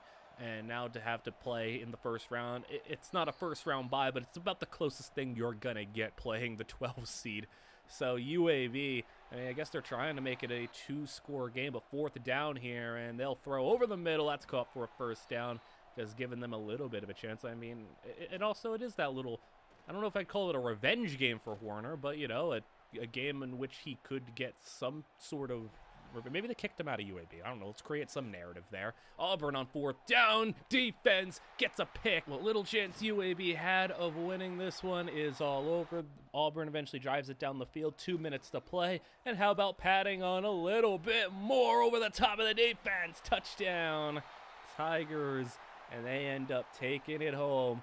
A 42-14 win in the first round. So here's where things really get a little scary against these top-rated teams. But Horner, 93 yards, 2 touchdowns. Nice job there. Taking on another SEC opponent, another team that got a first-round bye here in the SEC. Tennessee, 10-2. And we'll see, already up by 11, if this Auburn squad can hold on and take themselves to the semifinals. They got knocked out in round 2 last year. This year, though, Tennessee over the head of the receiver. Auburn with it back. They go pop pass, and to the edge. Not much there. No gain. 2nd and 10. They go Horner's way in the line, paving one huge lane, and Horner even adding to it with some broken tackles. He's over 100 yards on the game, so 93 in the first playoff game, and now over 100 in this one. Not only is he helping his team get to maybe even a semifinals appearance, he's playing a big part of it, as Auburn eventually does have to punt the football away and turn to their defense. The defense doing a great job holding this 4th-ranked team to just 10 points as Tennessee runs it for the first down. And just now under 6 minutes to play from their own 28. Quick throw, and Auburn will give them that. 3rd down and 5 from the 33. And he threw it a little behind the receiver. He reached back, grabbed it, and now with the first down read option, blocking couldn't hold up there, as now they'll go with another big 3rd down, and they got it again. Tennessee not going down quietly as they're at the 24, under 4 minutes to play. Crosser and getting inside the 10. Goal to go, and we might have to turn to this Auburn offense to try to put things away. No, never mind. Picked off in the end zone, and Auburn taking it back. Big number 94. He got like 60 yards on that one. That's a big return for an edge rusher there, it looks like. So Auburn, not only do they get the ball back, but they flip the field position in their favor, and they're taking a deep shot. Why not? It's incomplete. But I think they'll be okay taking a long field goal. I don't know if that was the right idea, but it works. Kick is good. I was going to say, even if you don't get the first down, you can punt it, pin them back, make them have to go the length of the field. Instead, they're going to have a 14-point lead and another 4th down opportunity for Tennessee to keep the game alive for them. Way short of the line. He's going to get it, though. A nice block from the receiver gets it to at least give them one small chance, but I think this one is going to slowly fade away into Auburn's favor. They are down to 1 timeout in Tennessee, past the 2-minute warning at the 38-yard line. You're going to need an onside kick, and they will keep the drive moving along, as they'll be halfway there from the 38 to the 19, as then they'll throw a pick, and as if it wasn't over already, how about another one by the defense, and just 10 points allowed. Game over. Auburn wins it 24-10. They're moving on to the semifinals. Horner again plays a nice role in it, 115 yards at a touchdown, and now against Clemson, taking on a 12-win Clemson team who's number 8 in the country. So can they head to a national championship? Right now it's 27-19. Can you go from 1-star running back to national champion? And look at Auburn's quarterback losing 11 on that sack. That'll basically end their drive, as they are not going to overcome that 11-yard sack. So Clemson with the ball back from the 33-yard line. 7:30 to go. Pressure in, and he is able to withstand it and deliver to the 9-yard line, gain of 24. Now 2nd and goal from the 6 and into the end zone. Touchdown, Tigers. Clemson Tigers. as they are going to go for the 2-point conversion for the tie. Can he get there? Yes, he can. 27-27. Horner on the carry, and they were ready for that one. No gain. Not as productive of a day so far. Just 50 yards on the ground as quarterback is just not going to find anybody open. Takes a sack, and Clemson once again has great field position. And Auburn's defense now is being put in a very difficult spot as they got 7 yards there. 3rd down and 1. Quick swing to the back. He's not going to get to the first down marker, though. 4th and 2. They're going to settle for a field goal to give them a 3-point lead. It is good. Clemson's on top. 4.5 to go. Horner on the carry. Breaks a tackle. And there goes Horner. Fighting ahead. And Horner's got to the 32-yard line. Dropping to throw it now over to a defender. And it's picked off. No, Clemson's right back in scoring range. And this one, it's looking rough, but never mind. Maybe Auburn's defense got one more chance in them. They're going to pick right back. And they won't have Clemson down by a touchdown here. They'll go and have a dangerous ball that's caught somehow. 2:30 to play. Underneath pass is going to get them 9. We're ticking towards the 2-minute warning. They'll go Horner. He's got the first down, and that'll take us to the 2-minute break. 30 yards out for the lead. Or will it be a sack? No, he's backing out of field goal range potentially. You got to make sure you get back into field goal range. Instead, they'll go for it all. Oh, it's got it. Touchdown, Auburn. Taking the dangerous shot for it all, but it works out. And at 34-30. Defense got 1 minute to stop them, and you're going to a national title game. Clemson deep ball. Clemson. It's incomplete. 4th and 7, game on the line, over the middle, it's caught, and Clemson with room to run to the 47-yard line, 40 seconds to play, off the edge, sack, both defenders on each edge got in, 3rd and 12, 30 seconds to go, and he's got it. Clemson out of timeouts, 30 seconds, and the 37 is brought down. They'll count it as, I think, a 0-yard run. They're going to hurry it back to the line, though. 24 seconds, and clock's still ticking. They'll take the snap right at the 20-second mark from the 37. He'll look, he'll go down, sacked. 3rd down and 18, and there's just gonna be maybe one play left. 10 seconds and clock still running. Dropping a throw from the 45. He is down again, and they're not gonna get another playoff. Sacked after sack after sack, and it's game over for Clemson. Auburn's going to a national title, and to face who? As Horner, 4 yards to carry, but just 65 yards, his worst playoff performance. Well, they're taking on Duke. Interestingly enough, Duke being the team that they played last year in the playoffs, and now both sitting here at 14-2, 6 versus 5 matchup, an evenly contested battle where Horner is having a great game so far. Tight end screen, though, is going to go for a loss of 4. 3rd down and 12. Auburn up by 8 right now, and they will have a broken tackle on the first down. Duke had their chance to get him off the field. They were forced a 4th down try. Couldn't make the tackle, and now a diving grab at the 10. The room at the 11-yard line. As for the end zone, 2-score lead. Touchdown, Auburn.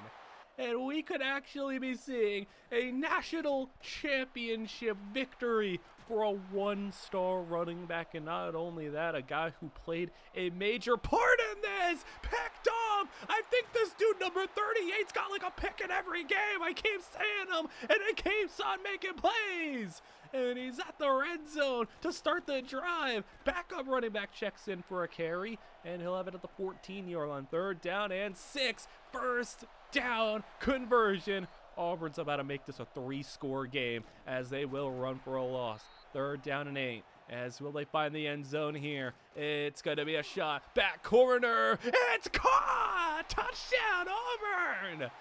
They are coming to play in this national championship game. It's 51-29. I don't want to count it too soon, but this is a dominant performance by this team in the 4th quarter. And I think we're going to see a national championship come home to a 1-star player. It's not easy, and in the previous videos, it happened once before. But like I said, it's very rare because everything has to break a right way. not only do you have to be you know, a good player with good skill caps and maybe an impact development will help you out, you also have to get the opportunity. You have to succeed on that opportunity, then get to a high enough overall to hit the transfer portal. And then a good team's going to have to want you. And then that good team is going to have to start you if they even are good enough to, you know, be a playoff caliber team, a national championship caliber team. A lot has to happen.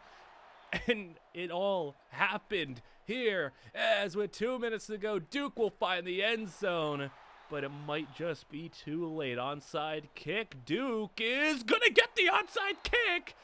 And I was doing all this stuff to just try to paint the story that just was unfolding here, but maybe it's a different story if Duke can score here, and they will get a first down. Still, all their timeouts for now. 2-minute warning has hit. They'll go deep. It's got it. Oh, it's a touchdown, Duke. What's going on? It's a one-score game. They got all their timeouts. And that's going to be timeout number 1. Second down. Don't choke this away. Second down. It's got the first. It's really scary at the end in one of the highest scoring national championship games you're going to find. Auburn wins it 51-43. And not only that, Jason Horner ends up playing a big role. 122 yards and a touchdown to cap off a 1,700-yard, 24-touchdown season. No fumbles, 2,000 all-purpose yards as well, and averaged 100 yards a game, just a little over. All that, though, to not get drafted. I mean, the production was there. He was not a high enough overall. And that's kind of why I haven't been showing you. Like, even a guy that good, that talented, that great and all, he still didn't get drafted. 86 overall isn't enough. We need to go higher. Luckily for us, in his absence now, to fill his void, we got a couple of running backs getting opportunities. Both those impact guys, Buccelli and Law, are starting now. So we're going to get to see them. On top of that, we have Kofi Moffitt, who ran for 1,000 yards last year as well. So we still got some guys to cover here. And it's a high bar set by Horner. 1,700 yards, 2,000 all-purpose, 24 touchdowns. That's going to be kind of the mark we have to hit now for an individual running back. And I mean, also to do that in the SEC is really impressive as well. But it's a high bar. We'll see what we can do. We go to the conference championships where we have absolutely nothing to see there. So conference championships have slowed down a little bit. Paul Wayne's been out here playing a decent amount for Old Dominion, never making a bowl game, but I guess he's racking up some statistics. He had a 100-yard game at least one time this season. Still, though, not a great player overall. Let's go to Kofi Moffitt, who had a bowl game last year. That was a blowout. Now his UL Monroe squad is 8-4 and up on SMU, who scores a touchdown to make it a 3-point game. So Moffitt ran for 1,000 yards last year, and you know, he kind of got lost in the shuffle and lost in with the attention going to Horner, but he was a pretty good player last year. So we're going to see as a flag is down, and he's going to have a hold on UL Monroe. So back him up, but it doesn't even matter because they didn't even get the first down on third down anyway. So pretty inconsequential hold as SMU takes over with a run for the first down. 44-yard line underneath. They're going to go for a catch where he's breaking a bunch of tackles, but he's ended up going to lose a yard. He didn't get the forward progress because he kept on fighting as they'll go for a first down pass that's broken up. And a nice job for the defense. Now they'll go with the ball back and read option. I would like them to start handing it to the back more. I would like to see Kofi get the ball. And there goes Kofi Moffitt. And a first down run. There you go. That's what I want to see. I think that's the backup checking in now. Look at the backup get a nice run. There you go. Both running backs getting in the action as they'll keep him in. And he'll run. Not much there. And the backup fumbled. Come on, put Kofi back in. I mean, it is more like a, I won't say backup starter. It's more like I think one guy is like the third down back or whatever it is. So they're kind of splitting, but like Kofi gets the majority of the carries. And I would like to see him continue to get that as UL Monroe's defense now in a tough situation. 3rd down and 5 from the 12. SMU is going to run. Well, he's going to go out of bounds. He'll just take the tie. You know, we'll take that. and it will be a tie game with the field goal. Kick is good, 24-24, and UL Monroe, that's a wide open receiver. The tight end just leaking through the middle. I don't know how he got that wide open. I'll go back to the ground game and letting them go to the 37-yard line, 3rd down and 5, and that ball's caught. Huge grab to get him into the red zone, and the opportunity for SMU is slipping away, and they're not using their timeouts quite yet. 1st and goal from the 7, swing it outside, back is gonna break a tackle and go down to the 6-yard line. There's a timeout used though, and then up the middle, touchdown UL Monroe. If you're UL Monroe's defense, can you hang on? They gotta go 83 yards to take this thing into overtime, and start with a 6-yard play there. They got just a minute 10 and another 1st down, moving the chains to the 29-yard line. We're ticking down towards a minute. SMU 2 timeouts, and they will burn one there as they got 8 yards. Now looking to maybe just get 1st downs or out of bounds plays, and that'll help out big time. They fired it up top and got him all the way to the 27, and a 1st down here now to the 12, a gain of 15. As SMU with no timeouts but 40 seconds. He'll try and run it. He hesitated, but he got in. The lane was just way too big. And SMU will send this to overtime. 31-31. And can UL Monroe avoid the collapse here? SMU will have it first. They'll throw it outside. That'll be caught for a gain of 8. Out of bounds he goes at the 17-yard line. Quick pass there. Left side now. Making a move. Has the 1st down. 4 more on the play. 2nd down and 7. Slant route. 1st and goal. They're moving it well. Goal to go, and they'll run it in untouched for the touchdown. And UL Monroe now needs to get it in the end zone to keep it a 2nd overtime, but he's sacked. 2nd down at 15. Things starting to unravel a little bit for this squad, but he gets the 1st down. They go to the running back out of the backfield in 24 yards, just like that. And for the 2nd overtime, there's a flag down. He scored the touchdown, but there's a flag. Holding. That is so ridiculous. 2nd and goal, and they'll have it incomplete. 3rd and goal from the 13. He'll throw on the run. That's caught in a touchdown this time. They can't call that one back. And it'll be 2nd overtime. UL Monroe takes over. 1st possession here as they'll check it down out of the backfield. That'll be cut for a 1st to the 10-yard line. They'll run, and he gets upended. And he loses 3. 3rd down and 12. They'll run again. I don't know why you're running on 3rd and 12, but they'll just settle for a field goal. They seem pretty content with that, which I don't love, playing it that passive. SMU now can just maybe win it here. 2nd down and 11. They'll go for it all. He's got it wide open. Touchdown. And the Mustangs win it in overtime. Double overtime, and UL Monroe, they put up 41 points. They just could not get the job done in the end. Moffitt ends up with 76 yards and 2 touchdowns, and he does run for 1,000 yards again. 9 touchdowns. So 2 seasons as a starter, 2 1,000-yard seasons. Kofi Moffitt, I think that's a pretty successful career. You're not going to get a bunch of Jason Horners, but if you can get a lot more Kofi Moffitts in there, that'd be really nice to have, you know, multiple-time 1,000-yard rushers. Even still, that's a pretty low percentile outcome for these 1-star running backs as we hop into UNLV versus Navy. So this is where Buccelli is sitting at and residing at as a starting running back, and we'll see what he's got for his UNLV squad. He was one of the impacts that we have found. Not a lot in this video, but he's one of the few, as that's going to be another grab and a 9-yard gain. 2nd down and 1 as they'll go to the end zone. They actually had him wide open, Buccelli, but he goes for the receiver, and it's a touchdown regardless. Open versus open, they'll just throw the receiver. But it'll be 27-14, Navy down. It's 3rd down and 4 for them, and with the defender at his legs, he throws it deep, and it's incomplete, meaning he got 4th down and 4, and this could very well be your game here, and he is sacked. UNLV will have it back in the red zone. Yeah, just give it to Buccelli, who's got the carry, got it to the 1st down marker. Hasn't been a great game for him, but he'll have goal to go. And it will be a touchdown. And that is going to be a 20-point lead. And, I mean, one more chance, I guess, for Navy here. 4th down again. And that ball going to be incomplete again. Game over.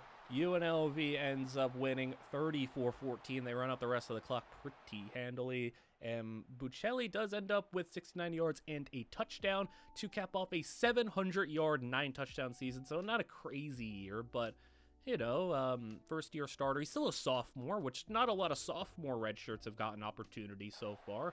Takes him a little bit of time. And speaking of the sophomore red shirts, how about Robert Law, who is the other impact dev running back that we had in that same class with Buccelli, who looked really interesting. He's starting here at New Mexico, 7-5 New Mexico, and they're taking on Iowa. Tough matchup here, taking on a Big Ten team. But right now they're up to the challenge, 17-10. In typical Iowa fashion, they can't even put up points on New Mexico right now, as the offense for New Mexico going to have an incomplete pass. It'll be 4th down. They'll punt it away. Iowa takes over. 13-yard line. They'll go right up the middle, and he'll have 8 yards on the ground. 8 minutes to play as he will throw right side, floating it up, and that's a nice ball to the tight end for a 1st down. As 11 to the 35, get it up to the flats, and how about tight end again? Iowa and their tight ends getting to go, and they'll go on the ground, and broken tackle, 1st down. They're moving it well, taking their time. It's slow, it's methodical, but now you get a couple of chunk plays like that, a 1st down there, and now 2nd and 9. Keeping it moving, hitch route, got the receiver finally getting involved, and it'll be 3rd and 3 from the 38, long distance field goal range as they'll go deep. It's a wobbler. It's open. It's a touchdown, Iowa. They'll tie it up with the extra point and turn it over to Robert Law, who's going to get just a yard on the play. 3rd down and 7 as they will go out of bounds, too far out of reach for the receiver, and Iowa will immediately take back over, and in one play find themselves in enemy territory. New Mexico's defense got to come up big here, at least hold them to a field goal maybe. 38-yard line, and it'll be 3rd and 7, flown it over the top of the defenders, and that'll be in the red zone now. Jump ahead to 3rd down. Will fire for the end zone, and a touchdown for Iowa. That'll give them a 7-point lead, and now searching for a potential overtime opportunity, but they are getting sacked. And the talent of Iowa may be a little too overpowering here.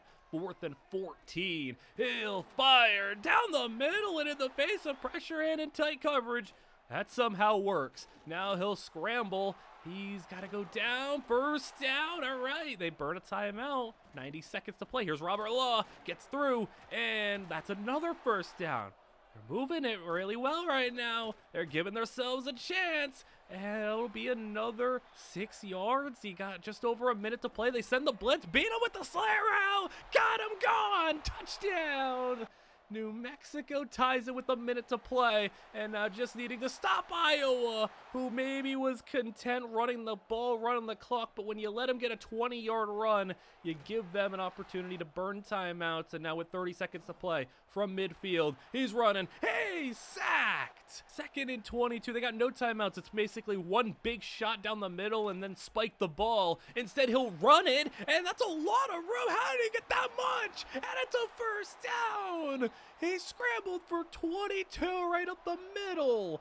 And because he got the 1st down, they only burned 3 seconds getting back to the line. They'll just kick it here.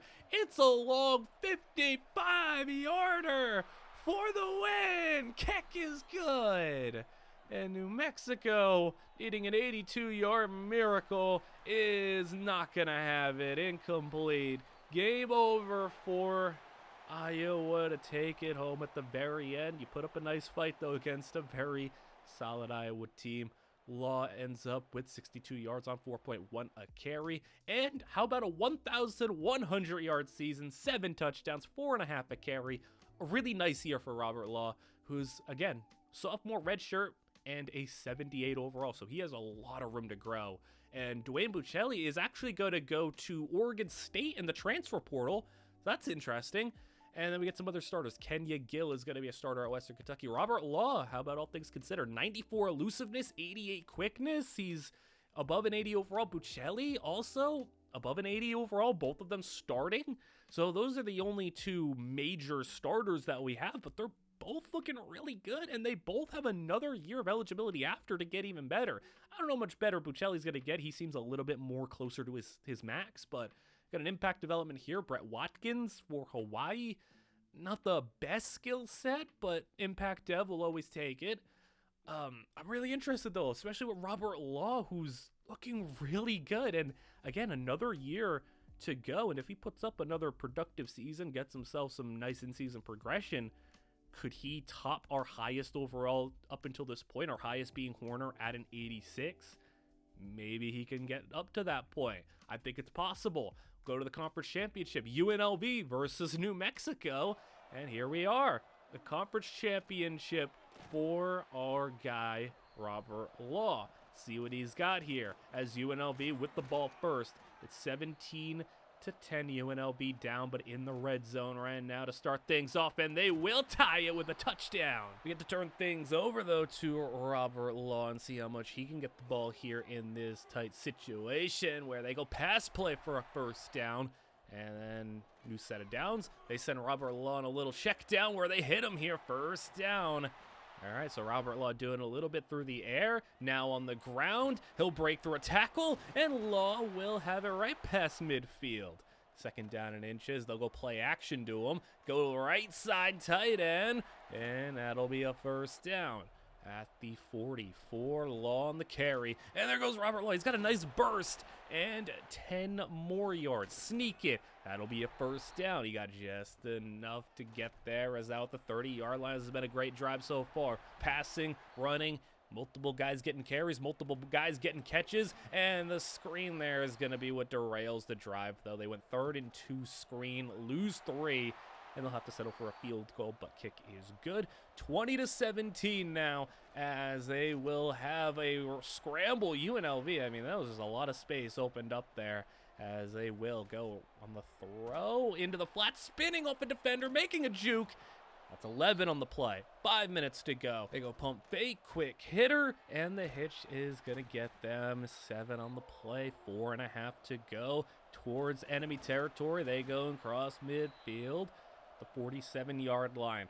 4 minutes to play. And a deep strike knocked away. 3rd and 10. There you go. They send the pressure. He'll throw it deep. He's got one-on-one. And it's tipped up and around and almost reeled in by everybody. Both teams had a shot at that one. New Mexico will take over. Now they want to go deep. And they got it. What a strike. And the receiver did a great job adjusting. That ball was a little underthrown, I felt like, but he went up there, he snagged it, hung on, and now New Mexico has completely turned things in their favor. Robert Law, touchdown! 12 yards out, and he runs it in for a 2-score lead.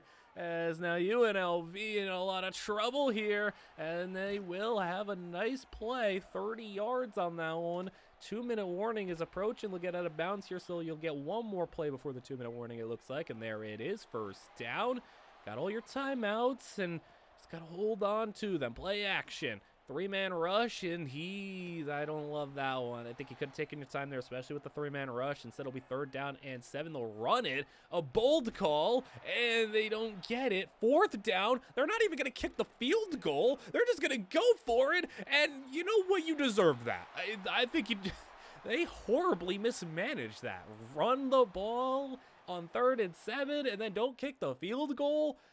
I don't get that one, but Law ends up with 2 touchdowns, and Kenya Gill didn't make a bowl game. He ended up with 910 yards, 5 touchdowns. Honestly, not a bad year for, a 3-win Western Kentucky team, it looked like. Yeah, 3 wins there. Like, not a good season as a team, but a pretty good year individually.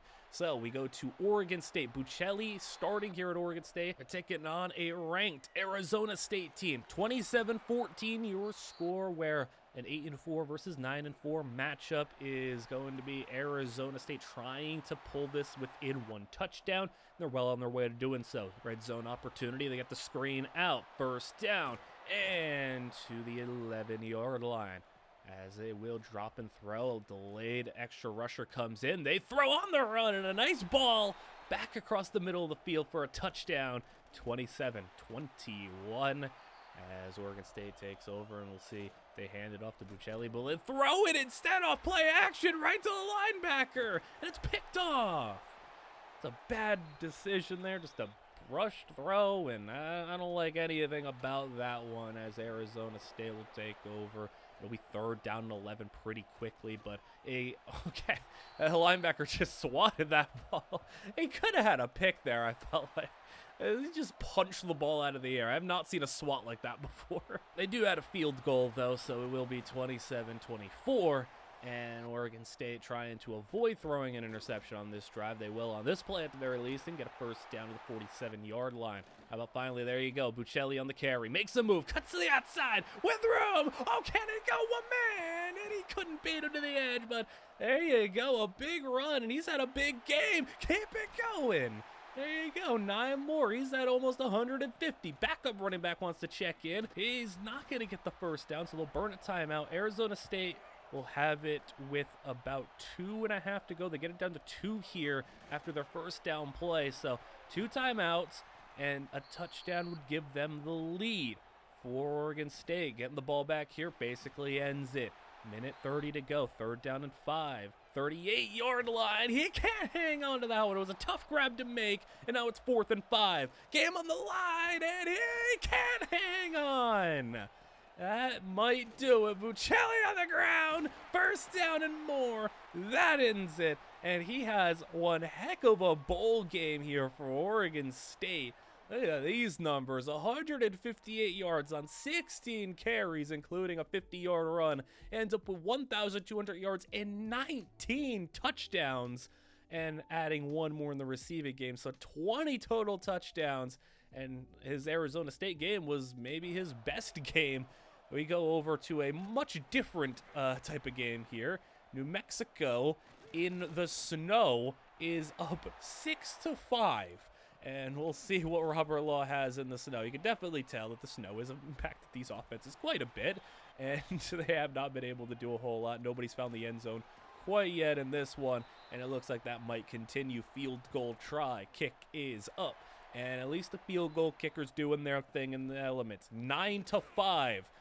And I don't know when the last time you've seen a 9-5 score is. 9-5 is reserved typically for people's job hours, not football scores here, as New Mexico has the football back, and they will scramble throw on the run. He just kind of floated that one to his receiver for a 5-yard gain. 3rd down, and there goes Robert Law running through a defender and a 1st down.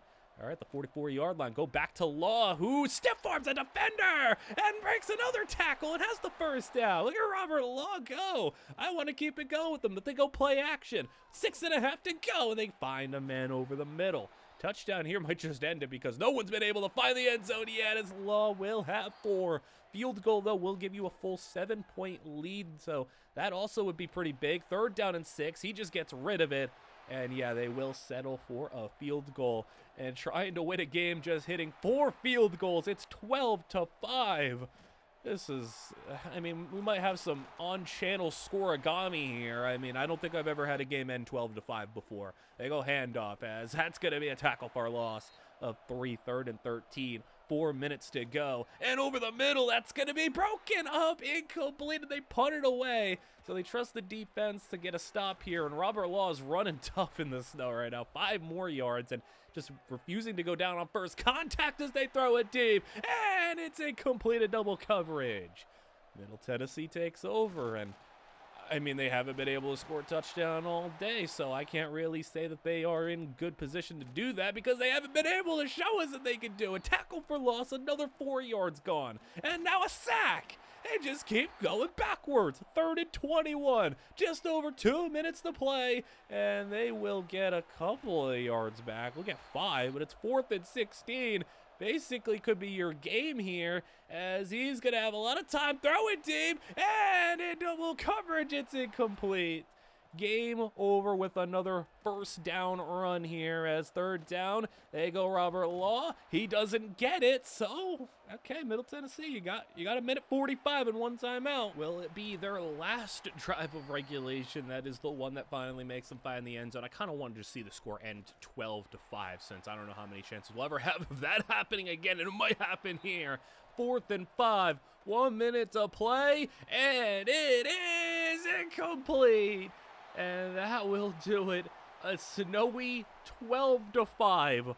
4 field goal victory. Robert Law has 30 carries for 95 yards, and he runs for 1,500 yards and 16 touchdowns.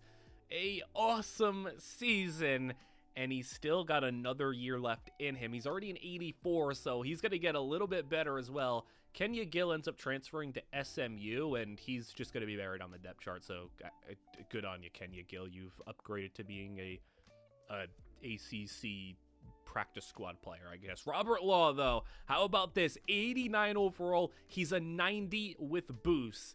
And Dwayne Buccelli is fully maxed out at an 86 overall. So Robert Law, I think that's got to be NFL. 89? That's got to be NFL, and he could still get better.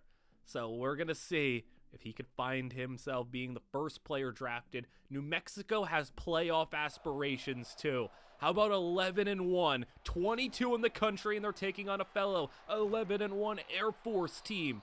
21-19 could be our chance also at a second team making the playoffs in this video. We had Auburn, and they were phenomenal with Jason Horner. Can it be Robert Law doing it as well? Well, Air Force is not going to make it easy. They scored a touchdown to take the lead. 26-21, and here goes Law to the outside. Robert Law, he's had 100 yards in this one. It's been Robert Law doing his thing as they go to the flats, and that'll be a first down. They're down by 5 with 8 to go. And Robert Law with the run. He's got a lot of room. Spin move, and Robert Law to the 48. 125 on the day, and he's carrying this offense in a big way. 3rd down and 3. They directly snap it to him, and he can't get it. 4th and 3. They punt the ball. And that's brutal. He could have maybe wanted to go for it there if you really trusted your offense, but now Air Force, they got to throw it deep, and that's incomplete. 3rd down and 6. Can the defense force a 3 and out here? He'll try to run and throw it deep on the run, and that's swatted down again both times. No pass interference and just swatting it down, playing the ball well. Robert Law taking over at midfield, and he'll have a 6-yard run. Just keep on giving it to him. There he goes up the middle again. Another first down and another gain of 6. I would just keep on running. They go play action this time, though. Law is not able to do much to help. 2 defenders get in for the sack. 3rd and 18. Can he at least get into field goal range? No, he's hit as he's throwing. Incomplete. Air Force takes over in their own end zone. Can they avoid the safety? Yes, they can. And New Mexico is going to have them 3rd down and 2, though. Big 3-and-out opportunity here, and nice job up the edge to get him down. He'll get at the 45-yard line. How many times can you fail to cash in on good field position, though, before it's just not going to go your way? 3:49 to go at the 23. That'll be caught, and now you're in the red zone. Come on, Robert Law, give it to him. That's a first down. Inside the 10, right at the 10, the goal at the 9. Goal to go, though. Can you finish the drive off? That ball's caught at the 4. 2nd and goal turns to 3rd and goal. Robert Law for the lead. Down at the 2. 4th and 2. Going for it. And the game. Robert Law. Touchdown. New Mexico takes the lead. And the 2-point conversion is good. Robert Law might have been the hero today if they could hang on in the last 2 minutes here. 2nd and 13, goes to 3rd and 10, already struggling. Will it be a 4-and-out? Incomplete, 4th down. Air Force still has all their timeouts, but they're going for it here, and it's intercepted. They didn't need to pick it off, but it's going to be New Mexico ball. 1 first down can end it here, and they're going Robert Law's way. They'll lose 2. You just got to keep it safe, though. Law on the carry. He'll have it to a 3rd and 7 after a 5-yard run. And then Law, they swarm him down, and it'll be a field goal try. So it's still a 1-score game. It's not over yet. 1:26, no timeouts, and Air Force needs to score a touchdown and an extra point for the win. 1:06 to go now as it's 3rd and 5. Could throw to the outside. He can't get it. It's 4th down. Game on the line. They still got to go 74 yards, but they'll keep the drive going here. And then a broken tackle. He'll be at the 39. They'll run it back, spike it. 50 seconds to play.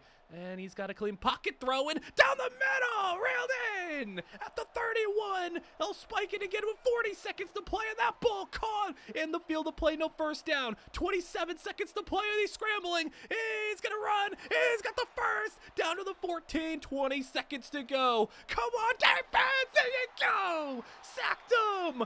17 seconds, and you might be just down to your final 2 plays. Maybe your final one if you get sacked or tackled in the field of play. 8 seconds to go. He's throwing for the end zone, out of bounds. 5 seconds. Last play of the game. 4th and 17. Gotta go 21 yards to the end zone. It's on the line here. End zone. Oh no! Call touchdown. No. Touchdown, and the extra point is good. And Air Force wins it. You've gotta be kidding. 33-32. Robert Law runs for 149 and 3 touchdowns. Takes home the Walker Award, the best running back in the nation. And he's not going to take his team to the playoffs. That is so brutal. I'm pretty confident they make the playoffs if they win that game.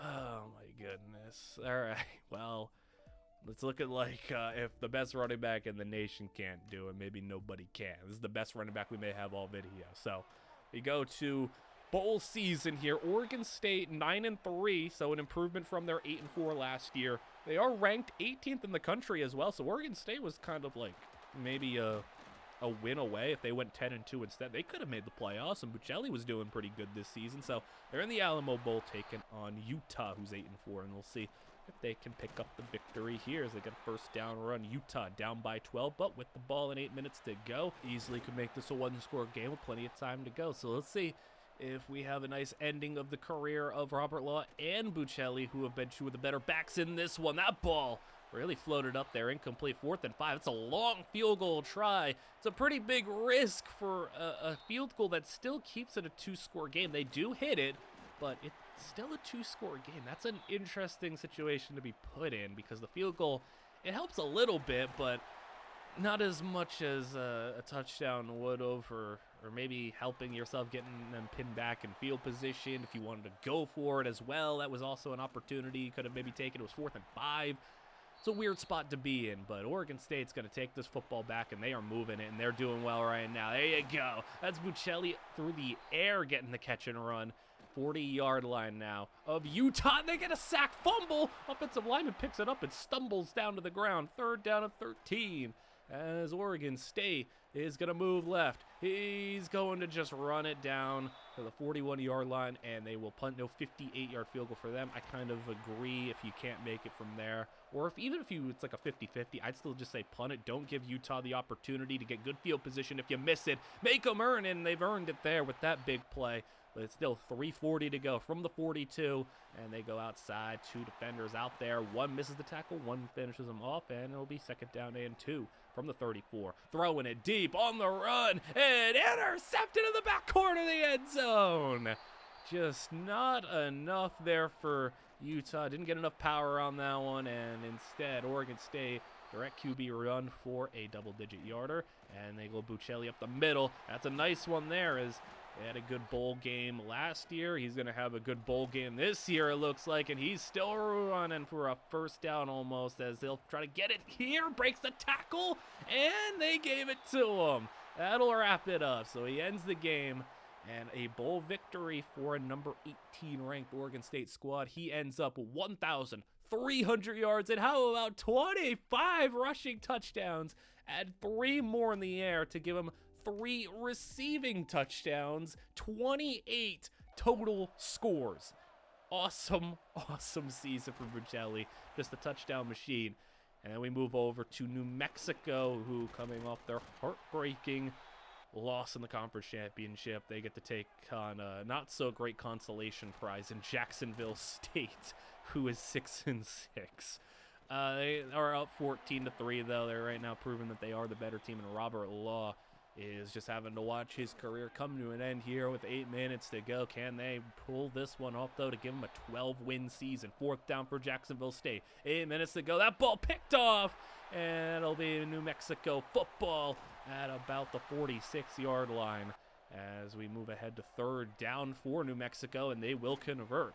First down at the 41-yard line as they go. Robert Law sweeping to the inside, and he'll go for just a yard. It's not been an overly productive day for Law. I mean, he is close to getting to 2,000. He needed 89 rushing yards for 2,000. As they go for it on fourth down, he's got it.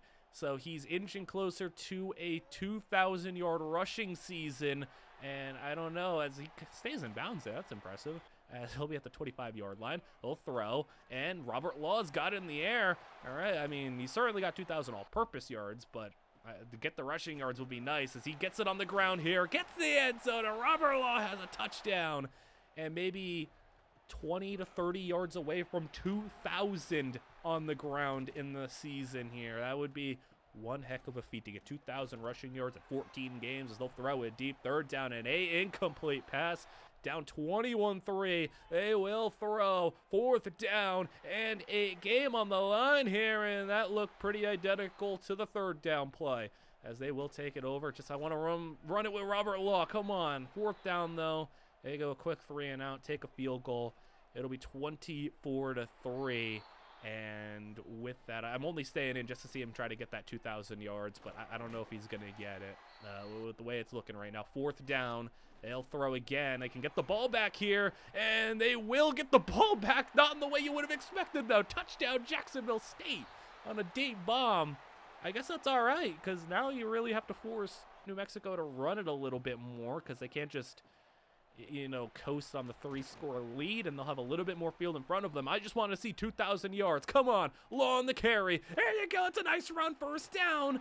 Come on, he's getting close. He'll run it, and he's spinning through for 4 more. They'll run it again. Come on, there you go to the edge. Come on, there you go. Touchdown, Robert Law, 28 yards. That'll put us into the history books. 31-10, and a great final play of his career, 100 yards on the dot, which means that last run literally was the run to put him over 2,000 yards, 2,011 yards, over 20 touchdowns, and what a season, what a career, and all of that, and he's a 7th-round draft pick. Even with all of that, just barely drafted, because he was an 89 overall. I mean, that's awesome, though. I don't know, like, we'll kind of tally things up at the end here. We're closing in on the end because we just kind of finished out the rest of these guys' careers, but tally things at the end will determine who the better running back is, because I think we have a 2-man race for the top. Maybe somebody else, though, in the last couple of years wants to make that claim to be the greatest, but Khalil Kashama here for Akron. No bowl game, just kind of a whatever season for him. Brett Watkins was an impact dev player. He's not playing all that well. I mean, he had a near 600-yard rushing season, not a whole lot of yards per carry. And we have one running back of note, though, for Washington State. Washington State is 8-4. We have Sharp at running back, and he looks pretty decent right now. He looks to be the best of the bunch that we have remaining. Going to be a little top 25 matchup. I feel like we've played the last couple of Alamo Bowls, but here we are once again. Baylor, what in the world was that play? How did he not catch that one? 17-13, 4th down, and they opted to go for it, and it did not work out. 17-13. Your score, Washington State takes over in this 18 versus 25 matchup as Washington State sacked, and it'll be Baylor football back. 7.5 to go as Baylor running sacked, and they go down this time. 2nd and 21 as they will get sack yardage back and get right close to the original line of scrimmage. 3rd down and 9. They'll throw it deep down the field one-on-one, and that's caught. I don't know, the defender, he didn't even make a play on the ball there. I just don't know if he's seen it. And Baylor's running back now. And they go to the 12-yard line. With under 6 minutes to play, they'll keep it on the ground again. And Baylor into the end zone. Touchdown, Bears. And they are going to take the lead. 20-17 as a quick pass over the middle will be caught. Washington State. 4.5 to go, just under that, as they have another pass down the field. That's going to be caught. And we will tick under 4 minutes. Can we see Sharp get the ball maybe? I would like to see that. There you go. He's going to have a catch out of the backfield and to the 40-yard line. Still not handing the football to him, but They are doing their thing, moving the football in field goal range now to tie this one up. It'll be 3rd down and inches. They'll sneak it, and he got it. They really drove him back, but he did get it. 2nd and 13 as the pressure sacked. It's 3rd and 21. And it'll be 2 minutes to play. He'll scramble. He gave himself up way too early there. He could have got a couple more yards. Instead, field goal try. Good still. All right, well, as long as he made the field goal, but quarterback really gave himself up early. Instead, we're going to overtime here. 20-20. Overtime matchup. Baylor just took the rest of the clock out, and Washington State starts it with the ball. They go down. That's 8 sacks for Baylor's defense. My goodness. And they'll throw it deep. 3rd and 15 for the end zone. Incomplete. It'll be a long field goal try as Washington State's kick is good. And we turn to Baylor, who can win it with a touchdown. And they'll have a first play broken tackle as they have 9. But 3rd down and 1, though, as Baylor looking to keep it going in their favor, and they will. 1st down at the 13. Sweep it to the right side. He gets the edge. He gets inside the 10. And Baylor just 7 yards away from winning this one, as they'll go up the middle, and that'll be 1st and goal. They're doing it slowly but surely, as they'll lose 5 on that run. 2nd and goal from the 8, though. Up the middle. Hey, he's got it. Touchdown, Bears, and they win it in overtime. Alamo Bowl victory for Baylor. Washington State goes down, and I believe we are down to our final year, or I think final 2 years of this video. Devin Sharp, though, how about 1,000 yards and 11 touchdowns? So a really solid season. His first year as a starter was awful, but a huge improvement in his next season to get 1,000 yards, over 4 yards a carry, get a lot of touchdowns. We have a couple other starters here. David Adeyemi for Georgia State. Brett Watkins moves to San Jose, and he'll be the starter. And Devin Sharp looks really nice. He's actually in the mid-80s, so one of the higher rated backs we've had. Eric Ware is going to take over at Hawaii. And finally, we have Cole Tunyon at USF. So a couple of guys getting starting opportunities. No conference championship stuff to go talk about here. David Adeyemi, though, 1,000 yards, no bowl game, but a really nice year for Georgia State. It's about as good as you could hope for a really bad team. But Georgia State did have, they had 6 wins, but they didn't make a bowl game. So, rough on them. Cole Tunyon ends up with 870-ish yards, double-digit touchdowns, a pretty all-right year for him as well. And, this was a team that had, I think, like 5 wins. San Jose State, they did make a bowl game, but they got absolutely demolished by Oregon State, 48-17. And Watkins, though, he ended up with 100 yards and 2 touchdowns in the game. So actually a really nice bowl performance, but that was his only highlight performance of the entire season because he was pretty brutal, 3.5 yards a carry. And the 100-yard game against Oregon State was his only 100-yard game. And I'm just going to say that was probably garbage time stuff. So we go into our final game for this season where Washington State once again ranked. They are 10-2 this time and a little bit higher than they were last year. And what do you know? We're playing the Alamo Bowl again. I don't know how we just keep getting into the Alamo Bowl.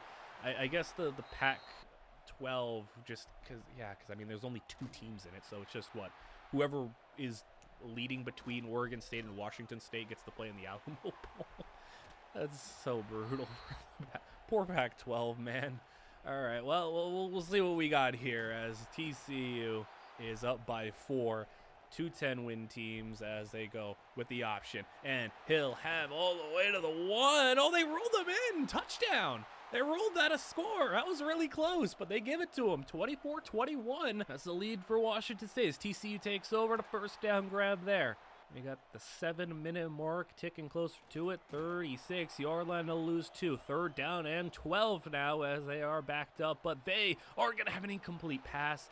And Washington State takes over at their own 32-yard line. Here goes Sharp right up the middle, powering through. It won't go down. Sharp! Oh, look at him go! He refused to be tackled. Touchdown, Washington State. What a run. He just would not go down. It's like 4 or 5 different dudes made contact on him, and he just kept bouncing right off of them. All right, well, what a way to punctuate things here as Washington State picks them off and already up by 10. And now with the ball here as it's looking like Washington State could very well run away with this one. As they go back to Sharp. And how about another double-digit yard run? He's up to 117 on the day. Keep it going as he'll get just a loss of once and not even back to the line of scrimmage. Second down and 11. He'll roll, he'll throw, back the other way, and that would have been impressive if he got his feet in. He couldn't get a foot down, though. Third and 11. They'll just end up going incomplete, settling for a field goal, so TCU still faintly in this one with a 2-score deficit, 4 minutes to go. But with the way Washington State's been around this football in this fourth quarter, I think that it's going to be really difficult unless they get something, you know, really big in their favor here. And maybe this big play can help them out. It gets them to the 24-yard line. We're at 3 minutes to go as they need to find the end zone here, and they will. So they found it pretty quickly. All right, well, it's up to Sharp to end this one as he'll run for about 4 yards there. Third down and 6. They're going to throw, and it's a hesitation. And, well, he just could have. I don't know why they're not decisive enough with running the ball. Well, TCU will get the ball back, and I guess they can pull this one off with a 90 seconds to play. Blitz sent in. 2nd and 4. He's got it. And the quick read for the first down to the 37.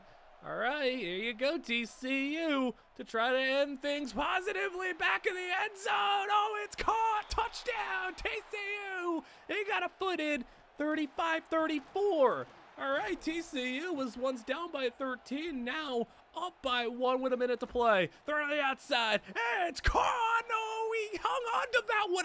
I seen the ball hit the ground there. What the heck? They call that a catch. That was crazy. And they'll call that a first down. And what in the world was that catch? He got drilled. I thought he caught it at first. Then I thought he dropped it. Then they said he caught it. Okay, well, Washington State, they'll be on the receiving end of that crazy play. And Sharp is going to find the end zone. Touchdown, Washington State. And potentially for the win. And the 2-point conversion is incomplete, but with just 20 seconds to play, TCU needs a miracle in this one as they'll run. And he's going to get into Hail Mary range and dive ahead. So not bad there, honestly, for a run, as you're going to be able to spike this football with about 10-ish seconds to go. And they will. Yep, 10 seconds to play. 44-yard line, say 2 shots at the end zone, I'd say. And, well, it's either 2 shots at the end zone or 1 sack to end it. Game over for TCU. And Washington State, on a pretty wild fourth quarter, will end it with the victory. A couple of really huge plays and on both ends, as Devin Sharp ends up with 135, 2 touchdowns, and overall in the season, 1,200 yards, 17 touchdowns. And from how he started with his first year as a out-and-out like starting running back, I mean, he came a long way to become a really nice player. He doesn't get drafted, and we go into our final season where this is one of the weirder things I've had happen. Brett Watkins ends up transferring to South Carolina, and then Cole Tunyon also transferred to South Carolina. Both of them transferred there to be backups. Like, what?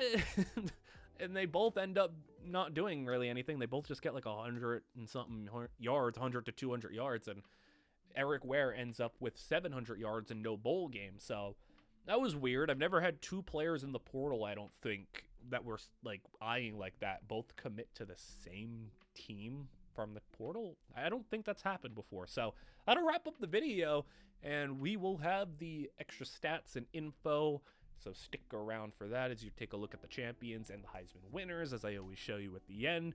But we had 100 one-star running backs throughout the course of this video. We've seen some really good players, and the overall statistics reveal to us that we had 7 gems and we had 2 busts. The worst of the worst being that 48 overall was a bust, and we had another one who was like a 50 overall. So we had 2 busts, but 7 gems. But for the first time in one of these videos, we had a non-gem be an impact dev. Usually every gem has been an impact dev, or I don't think we've had a star yet, and we definitely haven't had an elite. But usually if you are a gem 1 star, you are a impact dev, or like a really unusually high overall but normal.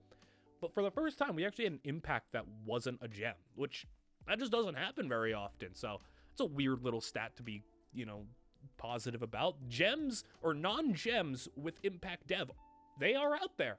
I guess they're just really, really rare. Moving over to the dev path though, on average you had about a 53 overall 1-star back, and the highest we got though was a 58 overall. So, you know, we didn't get any 60s, but 58, not bad. I mean, if you were to get like a 56, 57, 58 with impact dev, I mean, maybe you got something there. So year 2, they go up about a 7 overalls, and they go up about 6-ish, then 4, then, you know, another 3. So on average, you get roughly a plus 20 throughout your entire career. You do see here, we had one, like, really bad player. You can see year 5, this dude, the lowest we had was a 58 overall year 5. And you might be thinking that was the 48 overall guy. It wasn't. The lowest career jump we had, he went from 51 to 58. He took a plus 7 his entire career. That is terrible. But the biggest guy we had, Robert Law, going from 55 overall all the way up to an 89. So he was a 55 impact, goes up plus 34. And the biggest single year jump we had was a plus 14. Going to our milestones. So we had 27 players of the 100 eventually become a starter at one point in their career for one season. Only 16 of the players ended up becoming 2-year starters, and only 4 of them were 3-year starters. So, I mean, it really was difficult to get to that 3rd year, but a couple of guys did it. 13 players made a bowl game. So, I mean, you're looking at 27 starters at some point. Only like half of them even made a bowl game. A lot of them we never even got to see in action. 7 won a bowl game. 11, though, had a 1,000-yard season at least once. 5 of them had at least 2 1,000-yard seasons. We had a pair of players with a trio of 1,000-yard seasons. Also, oddly enough, we had 7 win a bowl game, but 6 players did win a conference title. There was a lot of conference championship stuff going around, and then 2 made an NCAA All-American. To add on top of that, we had 4 players make conference All-American. So there wasn't a lot of All-Americans to go around, but the fact that we had 2 All-NCAAs is pretty big, and obviously 1 national champion and 1, you know, best running back in the nation award winner. And that'll lead us to the best of the best, where, I mean, I would say that the crop of talent we had wasn't like the craziest batch of players that we have ever had, but we had 2 really incredible players. So we'll start at the bottom, go to the top. Devin Sharp, a career 3.9 yards a carry, was really tanked by that first season, which he was awful, but he racked up 2 1,000-yard seasons, 32 touchdowns, and made it to an 84 overall, which was one of the higher rated players that we had in this video. Lionel McLeod was probably the player I gave the nod to among the other like random 2,000-yard rushing players for a career. He ended up with 4.8 yards a carry, 31 touchdowns. I mean, he would have had 2 1,000-yard seasons, but he had 999 yards in 1 year. So like, that's basically a 1,000-yard season. And among the players that we are listing here, he was an 80 overall, so the lowest rated, but he really showed out for Texas State and, you know, won a conference championship as well. Dwayne Buccelli, 53 overall, all the way up to an 86, and he had 3,200 yards, but a massive 53 touchdowns, which was the most of any player in this video. He just racked up the scores, even if he didn't rack up the yards as much as the top 2 players, and he added 6 receiving touchdowns as well, so a total of 59 touchdowns. Pretty crazy for him. But our 2 shining stars of this video, the 2 that really made this video a lot more fun. Robert Law was the highest rated player. He had 89 overall. He ended up with 4,700 yards, 5.3 yards a carry, 45 touchdowns, and he added the best running back in the nation award, and in his final carry was just enough to get him over the 2,000-yard mark. He finished with 2,011 yards on his final season. And then you get Jason Horner, who goes from UAB, doesn't play, goes to Liberty, and has a 1,000-plus yard season, including ripping off an 82-yard touchdown that we got to watch. Transfers to Auburn, goes back-to-back on 1,000-yard seasons, including his final year in which he plays 17 games, runs for 1,700 yards, wins a national championship, and rounds out his career with 4,400 yards, 5.5 a carry, 51 touchdowns, and, of course, that national championship in which he played a pretty decent part of. I mean, he ran for, like, 350 yards in the playoffs. Like, he had, like, a 90-yard game, a 100-yard game, I think he might have had like another 100-yard game in there. Like, he was a big part of that national championship team. Like, he wasn't like just a piece. He wasn't a participator. He was a driving force. So let me know what you thought of all the players in this video, who your favorite running back was, what you would like to see next. Like, comment, and subscribe, as all that stuff is very much appreciated, very much helps the channel out. So like I said, hope you all enjoyed, and I will see you guys all in the next one.